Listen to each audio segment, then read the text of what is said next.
देश दुनिया च बसते ਪੰਜਾਬੀਆਂ ਨੂੰ ਖੁਸ਼ਾਮਦੀਦ। मैं हरजिंदर सिंह रंधावा, तुम देख रहे हो पंजाब टेलीविजन और मेरे नाल ने सीनियर जर्नलिस्ट जी भास्कर जी और इंद्रप्रीत जी। मैं जी आया आखना बहुत बहुत शुक्रिया रंधावा जी। सारन सत श्री अकाल जी। लो जी बिठाता जे थानेदार बगाने पुत्तां। कल पूरा रौला पिया केंद्री वित्त मंत्री की मीटिंग च साडे पंजाब वाले हरपाल चीमा भी निठ के लड़े। नतीजा की हुंदा ये देखना बनता है, पर हुण तुसीं सारे ही जद चो कोई नहीं बचिया। दूजा मामला भी दिलचस्प है। साडे आख्या जाता है कि औरतां नूं औखे काम ना दिओ, पर हुण जिन्हां च हड़ आए वो सारे जिलिਆਂ ਦੇ ਵਿੱਚ लगभग औरत डीसी ने। कल एक SDM ने एक नवीं लड़की है, ਉਹਨੇ ਧਰਮਕੋਟ ਸਾਈਡ ਦੇ ਉੱਤੇ ਆਪ ਕਿਸ਼ਤੀ ਚਲਾ ਕੇ ਮੋਟਰ ਲਾ ਕੇ ਫਸੇ ਲੋਕਾਂ ਨੂੰ ਕੱਢਿਆ। ਦੇਖੋ ਉਦਾਹਰਨਾਂ ਬਹੁਤ ਨੇ ਪੰਜਾਬ ਦੀਆਂ, ਕਈ ਅਫਸਰਾਂ ਦਾ ਜੇ ਤੁਸੀਂ ਜ਼ਿਕਰ ਕਰੋਗੇ ਔਰਤ ਅਫਸਰਾਂ ਦਾ ਤੇ ਤੁਹਾਨੂੰ ਰਸ਼ਕ ਹੁੰਦਾ ਹੈ, ਤੁਹਾਨੂੰ ਮਾਣ ਹੁੰਦਾ ਹੈ ਕਿ ਚੰਗਾ ਕੰਮ ਕਰਨ ਵਾਲੇ ਵੀ ਬੈਠੇ ਆ।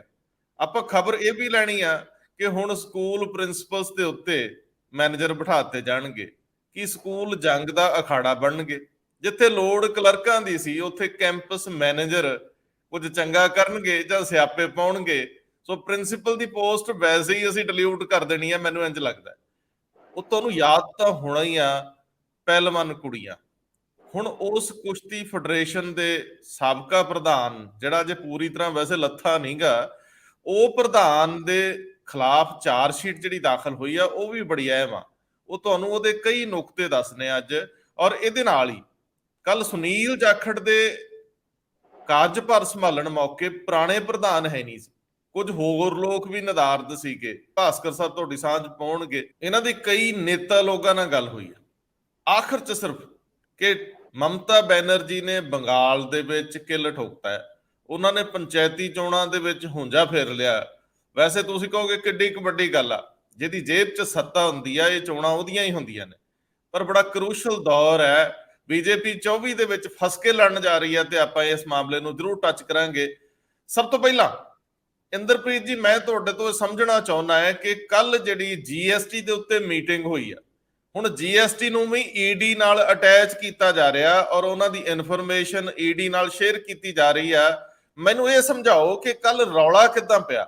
ਕੱਲ ਸੂਬਿਆਂ ਦੇ ਵਿੱਤ ਮੰਤਰੀ ਯੂਨੀਅਨ ਵਿੱਤ ਮੰਤਰੀ ਨਾਲ ਲੜ ਪਏ ਔਰ ਇਹਦੇ ਹੁਣ ਅਗਲੇ ਦਿਨਾਂ ਦੇ ਜਿਹੜੇ ਪ੍ਰਭਾਵ ਨੇ ਇਹ ਬੜੇ ਖਤਰਨਾਕ ਨੇ।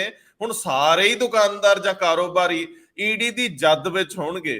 ਤੁਹਾਨੂੰ ਤਾਂ ਪਤਾ ਹੀ ਹੈ ਦੋਸਤੋ, ED ਦੇ ਹੱਥ ਪਿਆਂ ਦੀਆਂ ਜ਼ਮਾਨਤਾਂ ਨਹੀਂ ਜੇ ਹੁੰਦੀਆਂ।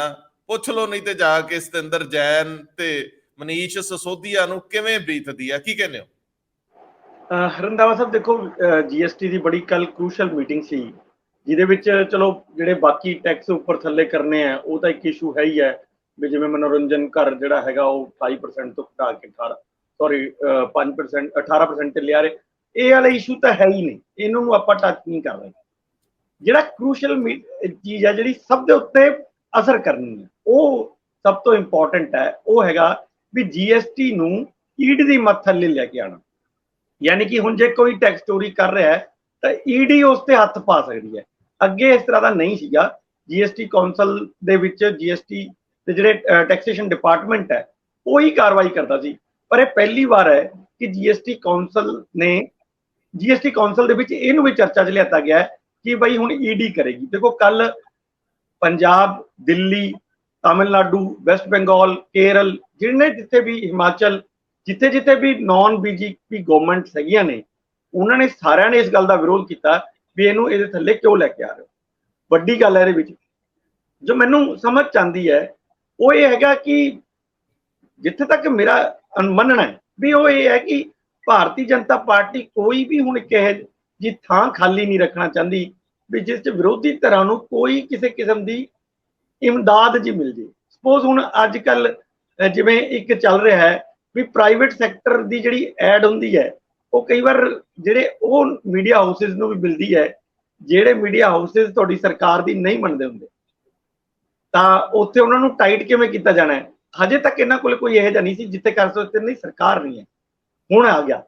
ਹੁਣ ਤੁਸੀਂ ਦੇਖੋ, ਜੇ ਕੋਈ ਵੱਡਾ ਘਰਾਨਾ ਅਗਰ ਕਿਸੇ ਗੈਰ BJP ਵਾਲੀ ਪੋਲੀਟੀਕਲ ਪਾਰਟੀਆਂ ਨੂੰ ਵੀ ਇਮਦਾਦ ਦੇ ਰਿਹਾ ਫਾਈਨੈਂਸ਼ੀਅਲੀ, ਤਾਂ ਉੱਥੇ ਟਾਈਟ ਕਰਨ ਲਈ ED ਫਿਰ ਆ ਗਈ ਹੈ। ਸੋ ਮੈਨੂੰ ਇਹ ਲੱਗਦਾ ਵੀ ਇਹ ਸਿਰਫ ਉਸੇ ਕਰਕੇ ਹੀ ਲਿਆਤਾ ਗਿਆ, ਅਦਰਵਾਈਜ਼ ਇਹਦੀ ਕੋਈ ਜ਼ਰੂਰਤ ਨਹੀਂ ਸੀ। ਦੇਖੋ ਸਾਰੀਆਂ ਮਤਲਬ ਸਟੇਟਾਂ ਦੇ ਇੱਕ ਆਪਣੇ ਵੀ ਰਾਈਟਸ ਨੇ, ਖਾਸ ਤੌਰ ਤੇ ਫਾਈਨੈਂਸ਼ੀਅਲ ਰਾਈਟਸ ਨੇ। ਪਹਿਲਾਂ ਜਦੋਂ ਖਾਸ ਤੌਰ ਤੇ ਵੈਟ ਜਾਂ ਸੇਲ ਟੈਕਸ ਹੁੰਦਾ ਸੀ, ਉਹ ਸਰਕਾਰ ਦਾ ਹੁੰਦਾ ਸੀ, ਸਟੇਟ ਗਵਰਨਮੈਂਟ ਦਾ ਹੁੰਦਾ ਸੀਗਾ। ਬਹੁਤ ਕੁਝ ਜਿਹੜੀਆਂ ਇੰਟਰ ਸਟੇਟ ਮਾਮਲੇ ਹੁੰਦੇ ਸੀ ਉਸ ਤੇ ਹੀ ਜਿਹੜਾ ਹੈਗਾ ਕੁਝ ਚੀਜ਼ਾਂ ਸੈਂਟਰ ਦੇ ਹੱਥ ਸੀ, ਬਾਕੀ ਸਾਰੀਆਂ ਸਟੇਟ ਜੋ ਮਰਜ਼ੀ ਜਿੱਥੇ ਮਰਜ਼ੀ ਜਿੰਨਾ ਮਰਜ਼ੀ ਟੈਕਸ ਲਗਾਉਣ ਘਟਾਉਣ, ਇਹ ਸਟੇਟ ਦੀ ਮਰਜ਼ੀ ਸੀ। ਪਰ ਪਹਿਲਾਂ ਇਹਨਾਂ ਨੇ GST ਲਿਆ ਕੇ ਸਾਰੇ ਉਹ ਫਾਈਨੈਂਸ਼ੀਅਲ ਅਧਿਕਾਰ ਜਿਹੜੇ ਨੇ ਉਹ ਸਟੇਟਾਂ ਤੋਂ ਖੋਹ ਲਏ। ਹੁਣ ਉਹਨਾਂ ਸਟੇਟਾਂ ਨੂੰ ਹੀ ਹੋਰ ਮਤਲਬ ਉਹਨਾਂ ਦੀ ਹੋਰ ਟਿੰਬਰੀ ਟਾਈਟ ਕਰਨ ਵਾਸਤੇ ਮੈਨੂੰ ਲੱਗਦਾ ਕਿ ਇਸ ਤਰ੍ਹਾਂ ਦਾ ਇੱਕ ਸ਼ਗੂਫਾ ਇਹ ਛੱਡਿਆ, ਜਿਹਦਾ ਕੱਲ ਬਹੁਤ ਵਿਰੋਧ ਹੋਇਆ। ਪਰ ਮੈਨੂੰ ਇਹ ਲੱਗਦਾ ਕਿ ਜਿਹੜਾ ਵਿਰੋਧ ਹੈ ਉਹ ਇਸ ਕਰਕੇ ਜ਼ਿਆਦਾ ਇੰਪੋਰਟੈਂਟ ਹੈ ਕਿ ਉਹਨਾਂ ਨੇ ਕਿਹਾ ਵੀ ਤੁਸੀਂ ਇਹ ਬਿਨਾਂ ਡਿਸਕਸ ਕੀਤੇ ਹੋਏ ਕਿਵੇਂ ਲੈ ਕੇ ਆ ਰਹੇ ਹੋ। ਡਿਸਕਸ ਕਰੋ ਪਹਿਲਾਂ, ਇਸ ਤੇ ਕਿਉਂ ਜ਼ਰੂਰਤ ਹੈ, ਕੀ ਲੋੜ ਹੈ, ਇਹ ਸਾਰੀ ਡਿਸਕਸ ਕਰਨ ਤੋਂ ਬਾਅਦ ਹੀ ਤੁਸੀਂ ਲੈ ਕੇ ਆਓਗੇ। ਮੈਨੂੰ ਜੋ ਮਤਲਬ ਹਜੇ ਤੱਕ ਸਾਡੇ ਕੋਲ ਚੀਮਾ ਸਾਹਿਬ ਨਾਲ ਕੋਈ ਗੱਲ ਹੋਈ ਨਹੀਂ ਇਸ ਬਾਰੇ, ਪਰ ਜਿਹੜੇ ਹੋਰ ਅਧਿਕਾਰੀ ਗਏ ਸੀ ਉਹਨਾਂ ਨੇ ਕਿਹਾ ਵੀ ਦਿੱਲੀ ਦੀ ਜਿਹੜੀ ਮਿਨਿਸਟਰ ਹੈਗੀ ਆ ਆਤਿਸ਼ੀ, ਜਿਹੜੀ ਨਵੇਂ ਲਗਾਏ ਆ, ਉਹ ਕਹਿੰਦੇ ਕਾਫੀ ਮਤਲਬ ਤਿੱਖਾ ਬੋਲਿਆ ਉਸ ਤੇ। ਹਰਪਾਲ ਚੀਮਾ ਹੋਣੀ ਵੀ ਕਾਫੀ ਤਿੱਖਾ ਬੋਲਿਆ। ਕੇਰਲ ਵਾਲਿਆਂ ਨੇ ਵੀ ਇਹਦਾ ਕਾਫੀ ਵਿਰੋਧ ਕੀਤਾ ਤੇ ਵੈਸਟ ਬੰਗਾਲ ਵਾਲਿਆਂ ਨੇ ਵੀ ਕੀਤਾ। ਸੋ ਮੈਨੂੰ ਲੱਗਦਾ ਵੀ ਇਹ ਇੱਕ ਮੌਕਾ ਹੈ ਜਦੋਂ ਇਹ ਸਾਰੀਆਂ ਧਿਰਾਂ ਇਸ ਮਾਮਲੇ 'ਚ ਇਕੱਠੀਆਂ ਹੋ ਰਹੀਆਂ ਨੇ। ਸੋ ਦੇਖਣ ਵਾਲੀ ਗੱਲ ਹੋਊਗੀ ਕਿ ਹੁਣ ਇਹਨਾਂ ਧਿਰਾਂ ਦਾ ਵਿਰੋਧ ਕਿੰਨਾ ਕੁ ਕਾਰਗਰ ਹੋਊਗਾ। ਮੈਨੂੰ ਲੱਗਦਾ ਕਿ ਹੁਣ ਸ਼ਾਇਦ ਕਿ ਇਦਾਂ ਦਾ ਵਕਤ ਨਹੀਂ ਆਂਦਾ ਜਾ ਰਿਹਾ ਵੀ ਜੇ ਸਟੇਟਾਂ ਦੇ ਅਧਿਕਾਰ ਇਸ ਤਰ੍ਹਾਂ ਹੀ ਖੋਏ ਜਾ ਰਹੇ ਨੇ ਤਾਂ ਕੀ ਇਹ ਸਟੇਟਾਂ ਜਿਹੜੀਆਂ ਨੇ ਮਿਲ ਕੇ ਇਹ ਤੈਅ ਨਹੀਂ ਕਰ ਸਕਦੀਆਂ ਵੀ ਅਸੀਂ GST ਰਜੀਮ ਤੋਂ ਬਾਹਰ ਆ ਰਹੇ ਹਾਂ। ਕਿਉਂਕਿ ਤੁਹਾਨੂੰ ਯਾਦ ਹੋਊਗਾ ਜਦੋਂ GST ਐਕਟ ਨੂੰ ਲਾਗੂ ਕਰਨਾ ਸੀਗਾ, ਉਹਦੇ ਵਿੱਚ ਇੱਕ ਮਦ ਸੀ ਵੀ ਜੇ ਕੋਈ ਇੱਕ ਸਿੰਗਲ ਸਟੇਟ ਵੀ ਇਹਦਾ ਵਿਰੋਧ ਕਰਦੀ ਹੈ, ਉਹ ਨਹੀਂ ਮੰਨਦੀ, ਤਾਂ ਪੂਰੇ ਕੰਟਰੀ 'ਚ GST ਲਾਗੂ ਨਹੀਂ ਸੀ ਹੋ ਸਕਦਾ। ਤੁਹਾਨੂੰ ਯਾਦ ਹੋਊਗਾ ਸਭ ਤੋਂ ਐਂਡ ਦੇ ਵਿੱਚ ਜੰਮੂ ਕਸ਼ਮੀਰ ਨੇ ਸਰੈਂਡਰ ਕੀਤਾ ਸੀ, ਇੱਕ ਤਰ੍ਹਾਂ ਦਾ ਆਪਣੇ ਅਧਿਕਾਰ ਸਰੈਂਡਰ ਕੀਤੇ ਸੀ। ਅਦਰਵਾਈਜ਼ ਉਹ ਇਸ ਗੱਲ ਤੇ ਅੜੇ ਹੋਏ ਸੀ ਵੀ ਨਹੀਂ, ਸਟੇਟ ਦਾ ਅਧਿਕਾਰ ਸਟੇਟ ਕੋਲ ਹੀ ਰਹਿਣਾ ਚਾਹੀਦਾ ਹੈ। ਤਾਂ ਦੇਖ ਹੁਣ ਮੈਨੂੰ ਲੱਗਦਾ ਕਿ ਇੱਕ ਫਿਰ ਤੋਂ ਇਸ ਤਰ੍ਹਾਂ ਦਾ ਮੌਕਾ ਆ ਗਿਆ ਜਦੋਂ ਇਹ ਸਟੇਟਾਂ ਮਿਲ ਕੇ ਚਾਹੇ ਸੁਪਰੀਮ ਕੋਰਟ 'ਚ ਕੇਸ ਦਾਇਰ ਕਰਨ, ਚਾਹੇ ਕੋਈ ਵੀ ਹੋਰ ਕਾਨੂੰਨੀ ਪ੍ਰਕਿਰਿਆ ਅਪਣਾਉਣ, ਜਿਹਦੇ ਵਿੱਚ ਇਹ ਕਿਹਾ ਜਾਏ ਵੀ ਅਸੀਂ ਜੇ ਤੁਸੀਂ ਇਸ ਤਰ੍ਹਾਂ ਹੀ ਕਰਨਾ ਹੈ ਤਾਂ ਅਸੀਂ GST ਰਜੀਮ ਤੋਂ ਬਾਹਰ ਆ ਰਹੇ ਹਾਂ। ਕਿਉਂਕਿ ਸਾਨੂੰ ਹਜੇ ਤੱਕ ਤਾਂ ਪੰਜਾਬ ਨੂੰ GST ਦਾ ਕੋਈ ਬਹੁਤਾ ਫਾਇਦਾ ਨਹੀਂ ਹੋਇਆ। ਜਿਹੜੀ ਮੇਰੀ ਟੈਕਸੇਸ਼ਨ ਡਿਪਾਰਟਮੈਂਟ ਦੇ ਜਿਹੜੇ ਅਧਿਕਾਰੀ ਉਹਨਾਂ ਨਾਲ ਕਈ ਵਾਰ ਗੱਲ ਹੁੰਦੀ ਹੈ ਤਾਂ ਉਹ ਕਹਿੰਦੇ ਆ ਵੀ ਸਭ ਤੋਂ ਜ਼ਿਆਦਾ ਖਪਤ ਵਾਲਾ ਰਾਜ ਹੋਣ ਦੇ ਬਾਵਜੂਦ ਸਾਡੀ ਜਿਹੜੀ GST ਦੀ ਕਲੈਕਸ਼ਨ ਹੈ ਉਹ ਬਹੁਤ ਪਿੱਛੇ ਹੈ। ਇਸ ਕਰਕੇ ਸਾਨੂੰ ਇਹਦਾ ਕੋਈ ਲਾਭ ਨਹੀਂ ਹੋਇਆ। ਅਸੀਂ ਤਾਂ ਵੈਟ ਦੀ ਕਲੈਕਸ਼ਨ ਤੋਂ ਵੀ ਪਿੱਛੇ ਚਲੇ ਗਏ। ਯਾਨੀ ਜਿੰਨੀ ਸਾਡੀ ਵੈਟ ਦੀ ਕਲੈਕਸ਼ਨ ਸੀ, ਅਗਰ ਉਹਨੂੰ ਅਸੀਂ ਔਰ ਹਰ ਸਾਲ ਜਿੰਨੀ ਦਰ ਉਹਦੀ ਵੱਧਦੀ ਸੀਗੀ, ਜੇ ਅਸੀਂ ਉਹਨੂੰ ਉਸੇ ਵਾਧੇ ਦੇ ਅਨੁਸਾਰ ਚੱਲਦੇ ਰਹਿੰਦੇ ਤਾਂ ਸ਼ਾਇਦ ਅਸੀਂ ਵੈਟ ਵੀ ਜਿਹੜਾ ਹੈਗਾ ਉਹ GST ਤੋਂ ਜ਼ਿਆਦਾ ਕਰ ਲੈਂਦੇ। ਤੇ ਨਾਲੇ ਸਾਡੇ ਕੋਲ ਹੀ ਘੱਟੋ ਘੱਟ ਅਧਿਕਾਰ ਹੁੰਦਾ, ਅਸੀਂ ਆਪਣੇ ਅਨੁਸਾਰ ਜਿਹੜੀਆਂ ਚੀਜ਼ਾਂ ਸਾਨੂੰ ਲੱਗਦੀਆਂ ਨੇ ਵੀ ਇੱਥੇ ਟੈਕਸ ਲਗਾਇਆ ਜਾਣਾ ਚਾਹੀਦਾ, ਇੱਥੇ ਨਹੀਂ ਲਗਾਇਆ ਜਾਣਾ, ਅਸੀਂ ਖੁਦ ਤੈਅ ਕਰਦੇ। ਹੁਣ ਜਿਹੜਾ ਹੈ ਗਵਰਨਮੈਂਟ ਆਫ ਇੰਡੀਆ ਤੈਅ ਕਰਦੀ ਹੈ। ਸੋ ਮੈਨੂੰ ਇਹ ਲੱਗਦਾ ਹੈ ਵੀ ਇਸ ਤੇ ਨਵੇਂ ਸਿਰੇ ਤੋਂ ਹੁਣ ਸੋਚਣ ਦਾ ਵੇਲਾ ਆ ਗਿਆ। ਇਹਦੀਆਂ ਕੀ ਕਾਨੂੰਨੀ ਪ੍ਰਕਿਰਿਆਵਾਂ ਹੋ ਸਕਦੀਆਂ ਨੇ, ਮੈਂ ਉਹਦੇ ਬਾਰੇ ਕੋਈ ਬਹੁਤਾ ਨਹੀਂ ਜਾਣਦਾ, ਲੇਕਿਨ ਮੈਨੂੰ ਲੱਗਦਾ ਕਿ ਟਾਈਮ ਜ਼ਰੂਰ ਆ ਗਿਆ ਹੈ ਕਿ ਜੇ ਸੈਂਟਰ ਗਵਰਨਮੈਂਟ ਇਸੇ ਤਰ੍ਹਾਂ ਹੀ ਤੁਹਾਡੇ ਅਧਿਕਾਰਾਂ ਦੇ ਉੱਤੇ ਕਬਜ਼ਾ ਕਰਦੀ ਰਹੇਗੀ ਤਾਂ ਮੈਨੂੰ ਲੱਗਦਾ ਵੀ ਸਟੇਟਾਂ ਨੂੰ ਫਿਰ ਕੋਈ ਨਾ ਕੋਈ ਵੱਡਾ ਕਦਮ ਚੁੱਕਣ ਦੀ ਲੋੜ ਹੈਗੀ। ਮੈਨੂੰ ਯਾਦ ਹੈ ਜਦੋਂ ਇਹ ਲਾਗੂ ਹੋਇਆ ਸੀ ਤੇ ਸਾਡੇ ਇੱਥੇ ਵਿੱਤ ਮੰਤਰੀ ਮਨਪ੍ਰੀਤ ਬਾਦਲ ਸੀ, ਉਹਨਾਂ ਨੇ ਰੱਜ ਕੇ ਦੀ ਤਾਰੀਫ ਕੀਤੀ ਸੀ ਤੇ ਬਾਅਦ ਦੇ ਵਿੱਚ ਉਹਦਾ ਵਿਰੋਧ ਕਰਦੇ ਵੀ ਨਜ਼ਰ ਆਏ ਸੀ। ਸੋ ਇੰਨੇ ਪੜ੍ਹੇ ਲਿਖੇ, ਕਿਤਾਬਾਂ ਹੱਥ 'ਚ ਰੱਖਣ ਵਾਲੇ ਬੰਦੇ ਜੇਕਰ ਏਡਾ ਟਪਲਾ ਖਾ ਸਕਦੇ ਆ ਤੇ ਮੇਰੇ ਤੁਹਾਡੇ ਵਰਗਿਆਂ ਦੀ ਤਾਂ ਹੈ ਹੀ ਕੀ। ਪਰ ਮੈਂ ਇਹਦੇ 'ਚ ਦੋ ਚੀਜ਼ਾਂ ਅੱਜ ਟਾਈਮ ਜਿਹੜੀਆਂ ਲਿਆਉਣਾ ਚਾਹੂੰਗਾ। ਦੋ ਤਰੀਕੇ ਹੁੰਦੇ ਆ। ਇੱਕ ਤਾਂ ਤੁਸੀਂ ਨਿਜ਼ਾਮ ਬਦਲ ਦਿੰਦੇ ਹੋ, ਭਾਰਤੀ ਜਨਤਾ ਪਾਰਟੀ ਨੇ ਇਹਨੂੰ ਲਿਆਂਦਾ ਹੈ, ਤੁਸੀਂ ਭਾਰਤੀ ਜਨਤਾ ਪਾਰਟੀ ਦਾ ਰਾਜ ਹੀ ਬਦਲ ਦਿੰਦੇ ਹੋ ਜਿਹੜੇ ਇਹ ਸਾਰੇ ਲੱਗੇ ਹੋਏ ਆ। ਇੱਕ ਤਾਂ ਉਹ ਤਰੀਕਾ ਹੈ ਕਿ ਕੋਈ ਨਵੀਂ ਸਰਕਾਰ ਆਵੇ ਤੇ ਉਹ ਆਣ ਕੇ ਤੁਹਾਨੂੰ ਇਤੋਂ ਰਾਹਤ ਦੇਵੇ। ਪਰ ਅੱਜ ਤੱਕ ਕੇਂਦਰ 'ਚ ਕੋਈ ਵੀ ਸਰਕਾਰ ਆਈ ਆ ਉਹਨੇ ਕੇਂਦਰੀਕਰਨ ਕੀਤਾ ਹੈ, ਉਹਨੇ ਸਟੇਟਾਂ ਨੂੰ ਦਿੱਤਾ ਕੱਖ ਨਹੀਂਗਾ। ਉਸ ਕੁਰਸੀ ਤੇ ਬਹਿੰਦਿਆਂ ਹੀ ਬੰਦੇ ਦਾ ਨਜ਼ਰੀਆ ਬਦਲ ਜਾਂਦਾ ਹੈ। ਕਾਂਗਰਸ ਵੀ ਬਹੁਤ ਜ਼ੋਰਦਾਰ ਤਰੀਕੇ ਨਾਲ ਪਾਵਰਸ ਦਾ ਕੇਂਦਰੀਕਰਨ ਕਰਦੀ ਰਹੀ ਆ ਔਰ BJP ਨੇ ਤਾਂ ਕੀਤਾ ਹੈ ਤੇ ਉਹਦੇ ਸਿਰ ਤੇ ਵੋਟਾਂ ਵੀ ਲਈਆਂ। ਹੁਣ ਦੂਜਾ ਮਾਮਲਾ ਇਹ ਹੈ ਕਿ ਕੀ ਇਸ ਸੰਬੰਧੀ ਕੋਈ ਅੰਕੜੇ ਜਾਰੀ ਕੀਤੇ ਜਾਣਗੇ ਕਿ ਜਿਸ ਮਕਸਦ ਲਈ ਤੁਸੀਂ GST ਨੂੰ ਉਹਦੀ ਜਿਹੜੀ ਜਾਣਕਾਰੀ ਆ ED ਨਾਲ ਸਾਂਝੀ ਕਰ ਰਹੇ ਹੋ, ਕੀ ਕੋਈ ਐਸੇ ਸਟੇਟ ਵਾਈਜ਼ ਅੰਕੜੇ ਹੈ ਕਿ ਚੋਰੀ ਦੀ ਦਰ ਕਿੱਥੇ ਸਭ ਤੋਂ ਜ਼ਿਆਦਾ ਹੈ? ਕਿੱਥੇ ਸਭ ਤੋਂ ਜ਼ਿਆਦਾ ਚੋਰੀ ਦੀ ਦਰ ਹੈ? ਦੋ ਗੱਲਾਂ ਨੇ, ਜਾਂ ਤਾਂ ਇਸ ਤਰ੍ਹਾਂ ਦਾ ਸਖਤ ਫੈਸਲਾ ਲੈ ਕੇ ਤੁਸੀਂ ਲੋਕਾਂ ਨੂੰ ਇਮਾਨਦਾਰ ਬਣਾ ਲੈਂਦੇ ਹੋ, ਜਾਂ ਫਿਰ ਤੁਸੀਂ ਆਪਣੀ ਏਜੰਸੀ ਨੂੰ ਵੀ ਕਰਪਟ ਕਰ ਲੈਂਦੇ ਹੋ। ਹੁਣ ਇਸ ਗੱਲ ਦੀ ਕੀ ਹੈ ਕਿ ਕੱਲ ਨੂੰ ਈਡੀ ਦੇ, ਜੇ ਮੰਨ ਲਓ ਇਹਦੇ 'ਚ ਇੰਨਾ ਪੈਸਾ, ਜੇ ਮੰਨ ਲਓ ਇਹਦੇ ਵਿੱਚ ਇੰਨਾ ਦਖਲ ਕੱਲ ਨੂੰ ਆ ਜਾਊਗਾ, ਇਹ ਤਾਂ ਸਾਡੀ ਸਧਾਰਨ ਪੁਲਿਸ ਵਰਗੀ ਫੋਰਸ ਹੋਗੀ। ਇਹਦੇ ਨਾਲ ਹੀ ਅਗਲੀ ਗੱਲ ਕਿ ਜੇਕਰ ਮੰਨ ਲਓ ਕਿ ਇੱਥੇ ਜਾਂ ਕਿਸੇ ਵੀ ਹੋਰ ਸਟੇਟ ਦੇ GST ਜਾਂ ਟੈਕਸ ਕਲੈਕਸ਼ਨ ਵਾਲਿਆਂ ਤੇ ਤੁਹਾਨੂੰ ਯਕੀਨ ਨਹੀਂ ਰਿਹਾ, ਤਾਂ ਫਿਰ ਜਿਹੜੀ ਅਗਲੀ ਏਜੰਸੀ ਆਊਗੀ ਕਿ ਉਹਨੂੰ ਉਹ ਰਾਹ ਰਸਤੇ ਨਹੀਂ ਪਤਾ ਲੱਗਣਗੇ। ਇਹ ਸਾਰੇ ਸਵਾਲ ਆ।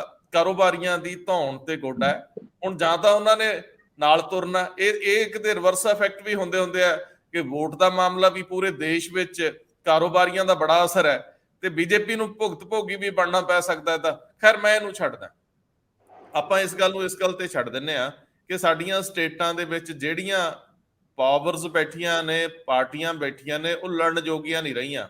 ਐਵੇਂ ਸਟੇਟਮੈਂਟ ਦੇ ਕੇ ਉੱਥੇ ਮਾੜਾ ਮੋਟਾ ਵਿਰੋਧ ਦਰਜ ਕਰਕੇ ਸਾਰ ਲੈਂਦੀਆਂ ਨੇ, ਭਾਣਾ ਮੰਨ ਜਾਂਦੀਆਂ ਨੇ। ਨਹੀਂ ਤਾਂ GST ਲਾਗੂ ਹੋਣ ਵੇਲੇ ਇਹਦੇ ਸਾਰੇ ਫਾਇਦੇ ਨੁਕਸਾਨ ਨਿੱਠ ਕੇ ਸੋਚੇ ਹੁੰਦੇ। ਖੈਰ ਮੈਂ ਜਾਊਂਗਾ ਭਾਸਕਰ ਸਾਹਿਬ ਵੱਲ। ਭਾਸਕਰ ਸਾਹਿਬ, ਜਿਹੜੀ ਈਡੀ ਦਾ ਆਪਾਂ ਜ਼ਿਕਰ ਕਰ ਰਹੇ ਆ, ਉਹਦੇ ਸੰਜੇ ਮਿਸ਼ਰ ਜਿਹੜੇ ਕਿ ਅੱਜ ਕੱਲ ਉਹਦੇ ਕਰਤਾ ਧਰਤਾ ਨੇ, ਉਹਦੇ ਉੱਤੇ ਸੁਪਰੀਮ ਕੋਰਟ ਦੀ ਟਿੱਪਣੀ ਬੜੀ ਦਿਲਚਸਪ ਹੈ। ਉਹਨਾਂ ਦੇ ਲਗਾਤਾਰ ਵਾਧੇ ਹੋ ਰਹੇ ਸੀ, ਐਕਸਟੈਂਸ਼ਨ ਮਿਲ ਰਹੀਆਂ ਸੀ, ਤੇ ਹੁਣ ਉਹਨਾਂ ਨੂੰ ਮਨਾ ਕਰਤਾ, ਨਾ ਕਰਤੀ, ਵੱਡਾ ਸਿਰ ਫੇਰਤਾ ਸੁਪਰੀਮ ਕੋਰਟ ਨੇ। 31 ਜੁਲਾਈ ਤੱਕ ਉਹ ਰਹਿਣਗੇ, ਲੇਕਿਨ ਇਸ ਤੋਂ ਬਾਅਦ ਤੁਹਾਨੂੰ ਇੱਕ ਨਵਾਂ ਚੀਫ ਲਿਆਉਣਾ ਪਊਗਾ ਈਡੀ ਦਾ। ਤੇ ਪਰ ਇਹਦੇ ਉੱਤੇ ਵਿਰੋਧੀ ਦਲ ਬੜੇ ਥਾਪੜ ਰਹੇ ਆਪਣੀ ਪਿੱਠ। ਵੇਖਿਆ ਸੀ ਜੋ ਕਹਿੰਦੇ ਸੀ ਉਹ ਠੀਕ ਹੋ ਗਿਆ। ਖੈਰ ਇਹ ਜਿਹੜੀ ਕੱਲ ਸੁਪਰੀਮ ਕੋਰਟ 'ਚ ਸੁਣਵਾਈ ਆ, ਥੋੜਾ ਜਿਹਾ ਡਿਟੇਲ ਇਹਦੀ ਦੇ ਦਿਓ। ਜੀ ਬਿਲਕੁਲ। ਸਭ ਤੋਂ ਪਹਿਲੇ ਤਾਂ ਮੈਂ ਦੱਸਣਾ ਚਾਹਾਂਗਾ, ਈਡੀ ਦੀ ਐਂਟਰੀ GST ਦੇ ਵਿੱਚ ਜਿਹੜਾ ਜ਼ਿਕਰ ਹੁਣ ਆਪਾਂ ਕਰਕੇ ਹਟੇ ਆ, ਇਹ ਪਹਿਲੀ ਵਾਰ ਨਹੀਂ ਹੈ ਜਦ ਈਡੀ ਦੀ ਐਂਟਰੀ GST ਦੇ ਵਿੱਚ ਹੋ ਰਹੀ ਹੈ। 35 ਲੱਖ ਤੋਂ ਉੱਤੇ ਦੇ ਐਮਬੈਜ਼ਲਮੈਂਟ ਦੇ ਵਿੱਚ prevention of money laundry act ਲੱਗ ਸਕਦਾ ਹੈ। ਇਹ ਈਡੀ ਦਾ ਨਿਯਮ ਹੈ। ਰੌਲਾ ਤਦ ਪੈਂਦਾ ਹੈ ਕਿਉਂਕਿ ਜਦ ਗੱਲ ਈਡੀ ਦਾ ਹੁੰਦਾ ਹੈ ਔਰ ਉਹਨਾਂ ਸਾਰੇ ਸੂਬਿਆਂ ਦਾ ਹੁੰਦਾ ਹੈ, ਉਹਨਾਂ ਸਾਰੇ ਪੋਲੀਟੀਸ਼ੀਅਨਸ ਦਾ ਹੁੰਦਾ ਹੈ ਜਿਹੜੇ ਗੈਰ ਭਾਜਪਾਈ ਨੇ, ਉਹਨਾਂ ਦੇ ਉੱਤੇ ਈਡੀ ਐਕਟਿਵ ਹੁੰਦੀ ਹੈ ਤੇ ਫਿਰ ਈਡੀ ਦੇ ਉੱਤੇ ਸਵਾਲ ਉੱਠਦੇ ਨੇ। ਸਾਰੀ ਪਾਰਟੀਆਂ ਇਕੱਠੀ ਹੋ ਕੇ ਪਿਛਲੇ ਦਿਨਾਂ ਦੇ ਵਿੱਚ ਸੁਪਰੀਮ ਕੋਰਟ ਵੀ ਗਈ ਸੀ। ਸੁਪਰੀਮ ਕੋਰਟ ਦੇ ਵਿੱਚ ਈਡੀ ਦੀ ਕਾਰਵਾਈ ਦੇ ਉੱਤੇ ਆਬਜੈਕਸ਼ਨ, ਪਰ ਸੁਪਰੀਮ ਕੋਰਟ ਨੇ ਬਹੁਤੀ ਤਵੱਜੋ ਉਸ ਗੱਲ ਨੂੰ ਤਾਂ ਨਹੀਂ ਦਿੱਤੀ। ਲੇਕਿਨ ਹੁਣ ਸੰਜੇ ਕੁਮਾਰ ਮਿਸ਼ਰਾ ਜਿਹੜੇ ਈਡੀ ਦੇ ਮੁਖੀ ਸੀ, ਉਹਨਾਂ ਨੂੰ ਕੇਂਦਰ ਸਰਕਾਰ 2 ਵਾਰ ਐਕਸਟੈਂਸ਼ਨ ਤੇ ਦੇ ਚੁੱਕੀ ਸੀ, ਤੀਜੀ ਐਕਸਟੈਂਸ਼ਨ ਵੀ ਦੇ ਦਿੱਤੀ ਸੀ। ਉਹਨੂੰ ਸਿਰੇ ਤੋਂ ਇੱਕ ਤਰੀਕੇ ਨਾਲ ਖਾਰਿਜ ਕਰਤਾ ਕੱਲ ਸੁਪਰੀਮ ਕੋਰਟ ਨੇ। ਜੋ ਐਕਸਟੈਂਸ਼ਨ ਅਗਲੇ ਸਾਲ ਤੱਕ ਦੀ ਮਿਲੀ ਸੀ, ਹੁਣ ਉਹ 31 ਜੁਲਾਈ ਦਾ ਮਹੀਨਾ ਚੱਲ ਰਿਹਾ, ਇਸ ਜੁਲਾਈ ਦੀ 31 ਤਰੀਕ ਨੂੰ ਰਿਟਾਇਰ ਹੋ ਜਾਣਗੇ। ਹਾਲਾਂਕਿ ਕੇਂਦਰ ਸਰਕਾਰ ਸੈਪਟੈਂਬਰ 2021 ਦੇ ਵਿੱਚ ਅਮੈਂਡਮੈਂਟ ਵੀ ਲੈ ਕੇ ਆਈ ਸੀ ਕਿ ਈਡੀ ਤੇ CBI ਦੇ ਜਿਹੜੇ ਚੀਫ ਨੇ, ਉਹਨਾਂ ਦਾ ਕਾਰਿਆਕਾਲ 5 ਸਾਲ ਦਾ ਹੋਏਗਾ। ਉਹਦੇ ਉੱਤੇ ਆਬਜੈਕਸ਼ਨ ਨਹੀਂ ਲਾਇਆ ਸੁਪਰੀਮ ਕੋਰਟ ਨੇ। ਇਹ ਸੰਜੇ ਕੁਮਾਰ ਮਿਸ਼ਰਾ ਉਹਨਾਂ ਦੇ ਐਕਸਟੈਂਸ਼ਨ ਨੂੰ ਇਸ ਕਰਕੇ ਖਾਰਿਜ ਕੀਤਾ ਹੈ ਕਿਉਂਕਿ ਇਹ ਜਿਹੜੇ ਵੀ ਐਕਸਟੈਂਸ਼ਨ ਕੀਤੇ ਗਏ ਸੀ ਸੁਪਰੀਮ ਕੋਰਟ ਦੇ ਉਸ ਆਦੇਸ਼ ਤੋਂ ਬਾਅਦ ਕੀਤੇ ਗਏ ਸੀ, ਜਿਹਦੇ ਵਿੱਚ ਇਸ ਐਕਸਟੈਂਸ਼ਨ ਨੂੰ ਨਾ ਦੇਣ ਦੀ ਗੱਲ ਜਾਂ ਆਰਡਰ ਪਾਸ ਕੀਤਾ ਸੀਗਾ ਸੁਪਰੀਮ ਕੋਰਟ ਨੇ। ਹੁਣ 31 ਤਰੀਕ ਨੂੰ ਰਿਟਾਇਰ ਹੋ ਰਹੇ ਨੇ, ਇੱਕ ਤਰੀਕੇ ਨਾਲ ਈਡੀ ਦੇ ਮੁਖੀ ਦੇ ਤੌਰ ਤੇ ਨਹੀਂ ਰਹਿ ਸਕਣਗੇ ਜਿਹੜੇ 31 ਜੁਲਾਈ ਨੂੰ। ਹੁਣ ਗੱਲ ਇੱਥੇ ਖੜੀ ਹੈ ਕਿ ਹੁਣ ਈਡੀ ਦਾ ਨਵਾਂ ਮੁਖੀ ਕੌਣ ਹੋਏਗਾ। ਕੱਲ ਅਮਿਤ ਸ਼ਾਹ ਉਹਨਾਂ ਦਾ ਵੀ ਟਵੀਟ ਆਇਆ ਇਸ ਮੁੱਦੇ ਦੇ ਉੱਤੇ। ਸੁਪਰੀਮ ਕੋਰਟ ਦੀ ਜਜਮੈਂਟ ਦਾ ਉਹਨਾਂ ਨੇ ਵੈਲਕਮ ਕੀਤਾ। ਉਹਨਾਂ ਨੇ ਕਿਹਾ ਕੋਈ ਚੀਫ ਇੰਪੋਰਟੈਂਟ ਨਹੀਂ ਹੁੰਦਾ, ਬਲਕਿ ਇੱਕ ਇੰਸਟੀਟਿਊਸ਼ਨ ਇੰਪੋਰਟੈਂਟ ਹੁੰਦਾ ਹੈ, ਕੰਮ ਇੰਪੋਰਟੈਂਟ ਹੁੰਦਾ ਹੈ। ਜਿਹੜਾ ਵੀ ਮੁਖੀ ਆਏਗਾ ਉਹ ਈਡੀ ਦੇ ਕੰਮਾਂ ਨੂੰ ਅੱਗੇ ਤੋਰੇਗਾ, ਔਰ ਜਿਹੜੇ ਕੰਮਾਂ ਦਾ ਜ਼ਿਕਰ ਉਹਨਾਂ ਨੇ ਨਹੀਂ ਕੀਤਾ, ਉਹ ਕੰਮਾਂ ਤੋਂ ਪੋਲੀਟੀਸ਼ੀਅਨ ਖਾਸ ਕਰਕੇ ਵਿਰੋਧੀ ਪਾਰਟੀਆਂ ਦੇ ਉਹ ਬੜੇ ਦੁਖੀ ਹੈਗੇ ਨੇ। ਹੁਣ ਉਹ ਇਸ ਮੁੱਦੇ ਦੇ ਉੱਤੇ ਕਿਸ ਤਰੀਕੇ ਨਾਲ ਰਿਐਕਟ ਕਰਦੇ ਨੇ ਇਹ ਤਾਂ ਨਹੀਂ ਪਤਾ, ਪਰ ਫਿਲਹਾਲ ਵਿਰੋਧੀ ਦਲਾਂ ਨੇ ਸੰਜੇ ਕੁਮਾਰ ਮਿਸ਼ਰਾ ਦੇ ਐਕਸਟੈਂਸ਼ਨ ਦੇ ਉੱਤੇ ਸੁਪਰੀਮ ਕੋਰਟ ਦੇ ਆਰਡਰ ਨੇ ਜਿਹੜਾ ਖਾਰਿਜ ਕੀਤਾ ਉਸ ਐਕਸਟੈਂਸ਼ਨ ਨੂੰ, ਉਹਦਾ ਵੈਲਕਮ ਜ਼ਰੂਰ ਕੀਤਾ। ਮੈਂ ਇੱਕ ਪਹਿਲੇ ਸਵਾਲ ਦੇ ਵਿੱਚ ਇੱਕ ਚੀਜ਼ ਐਡ ਕਰਕੇ ਅਗਲੇ ਸਵਾਲ ਵੱਲ ਜਾਣਾ ਚਾਹੂੰਗਾ। ਵੈਸੇ ਇੰਦਰਪ੍ਰੀਤ ਜੀ ਕੁਝ ਕਹਿਣਾ ਚਾਹ ਰਹੇ ਨੇ। ਉਹ ਮੇਰਾ ਇਹ ਸਵਾਲ ਸੀ ਹਰਪਾਲ ਸਿੰਘ ਚੀਮਾ ਨੂੰ ਜਾਂ ਬਾਕੀਆਂ ਨੂੰ ਕਿ ਕੀ ਅਸੀਂ ਹਿੱਕ ਤੇ ਹੱਥ ਮਾਰ ਕੇ ਕਹਿ ਸਕਦੇ ਹਾਂ ਵੀ ਸਾਡੇ ਇੱਥੇ ਟੈਕਸ ਚੋਰੀ ਨਹੀਂ ਹੋ ਰਹੀ, ਸਾਡੇ ਇੱਥੇ GST ਦੇ ਘਪਲੇ ਨਹੀਂ ਹੋ ਰਹੇ, ਸਾਡੇ ਇੱਥੇ ਕਈ ਇਸ ਤਰ੍ਹਾਂ ਦੀਆਂ ਬੇਨਿਯਮੀਆਂ ਨੇ ਜਿਹੜੀਆਂ ਅਸੀਂ ਦਰਕਨਾਰ ਕਰ ਦਿੰਦੇ ਹਾਂ।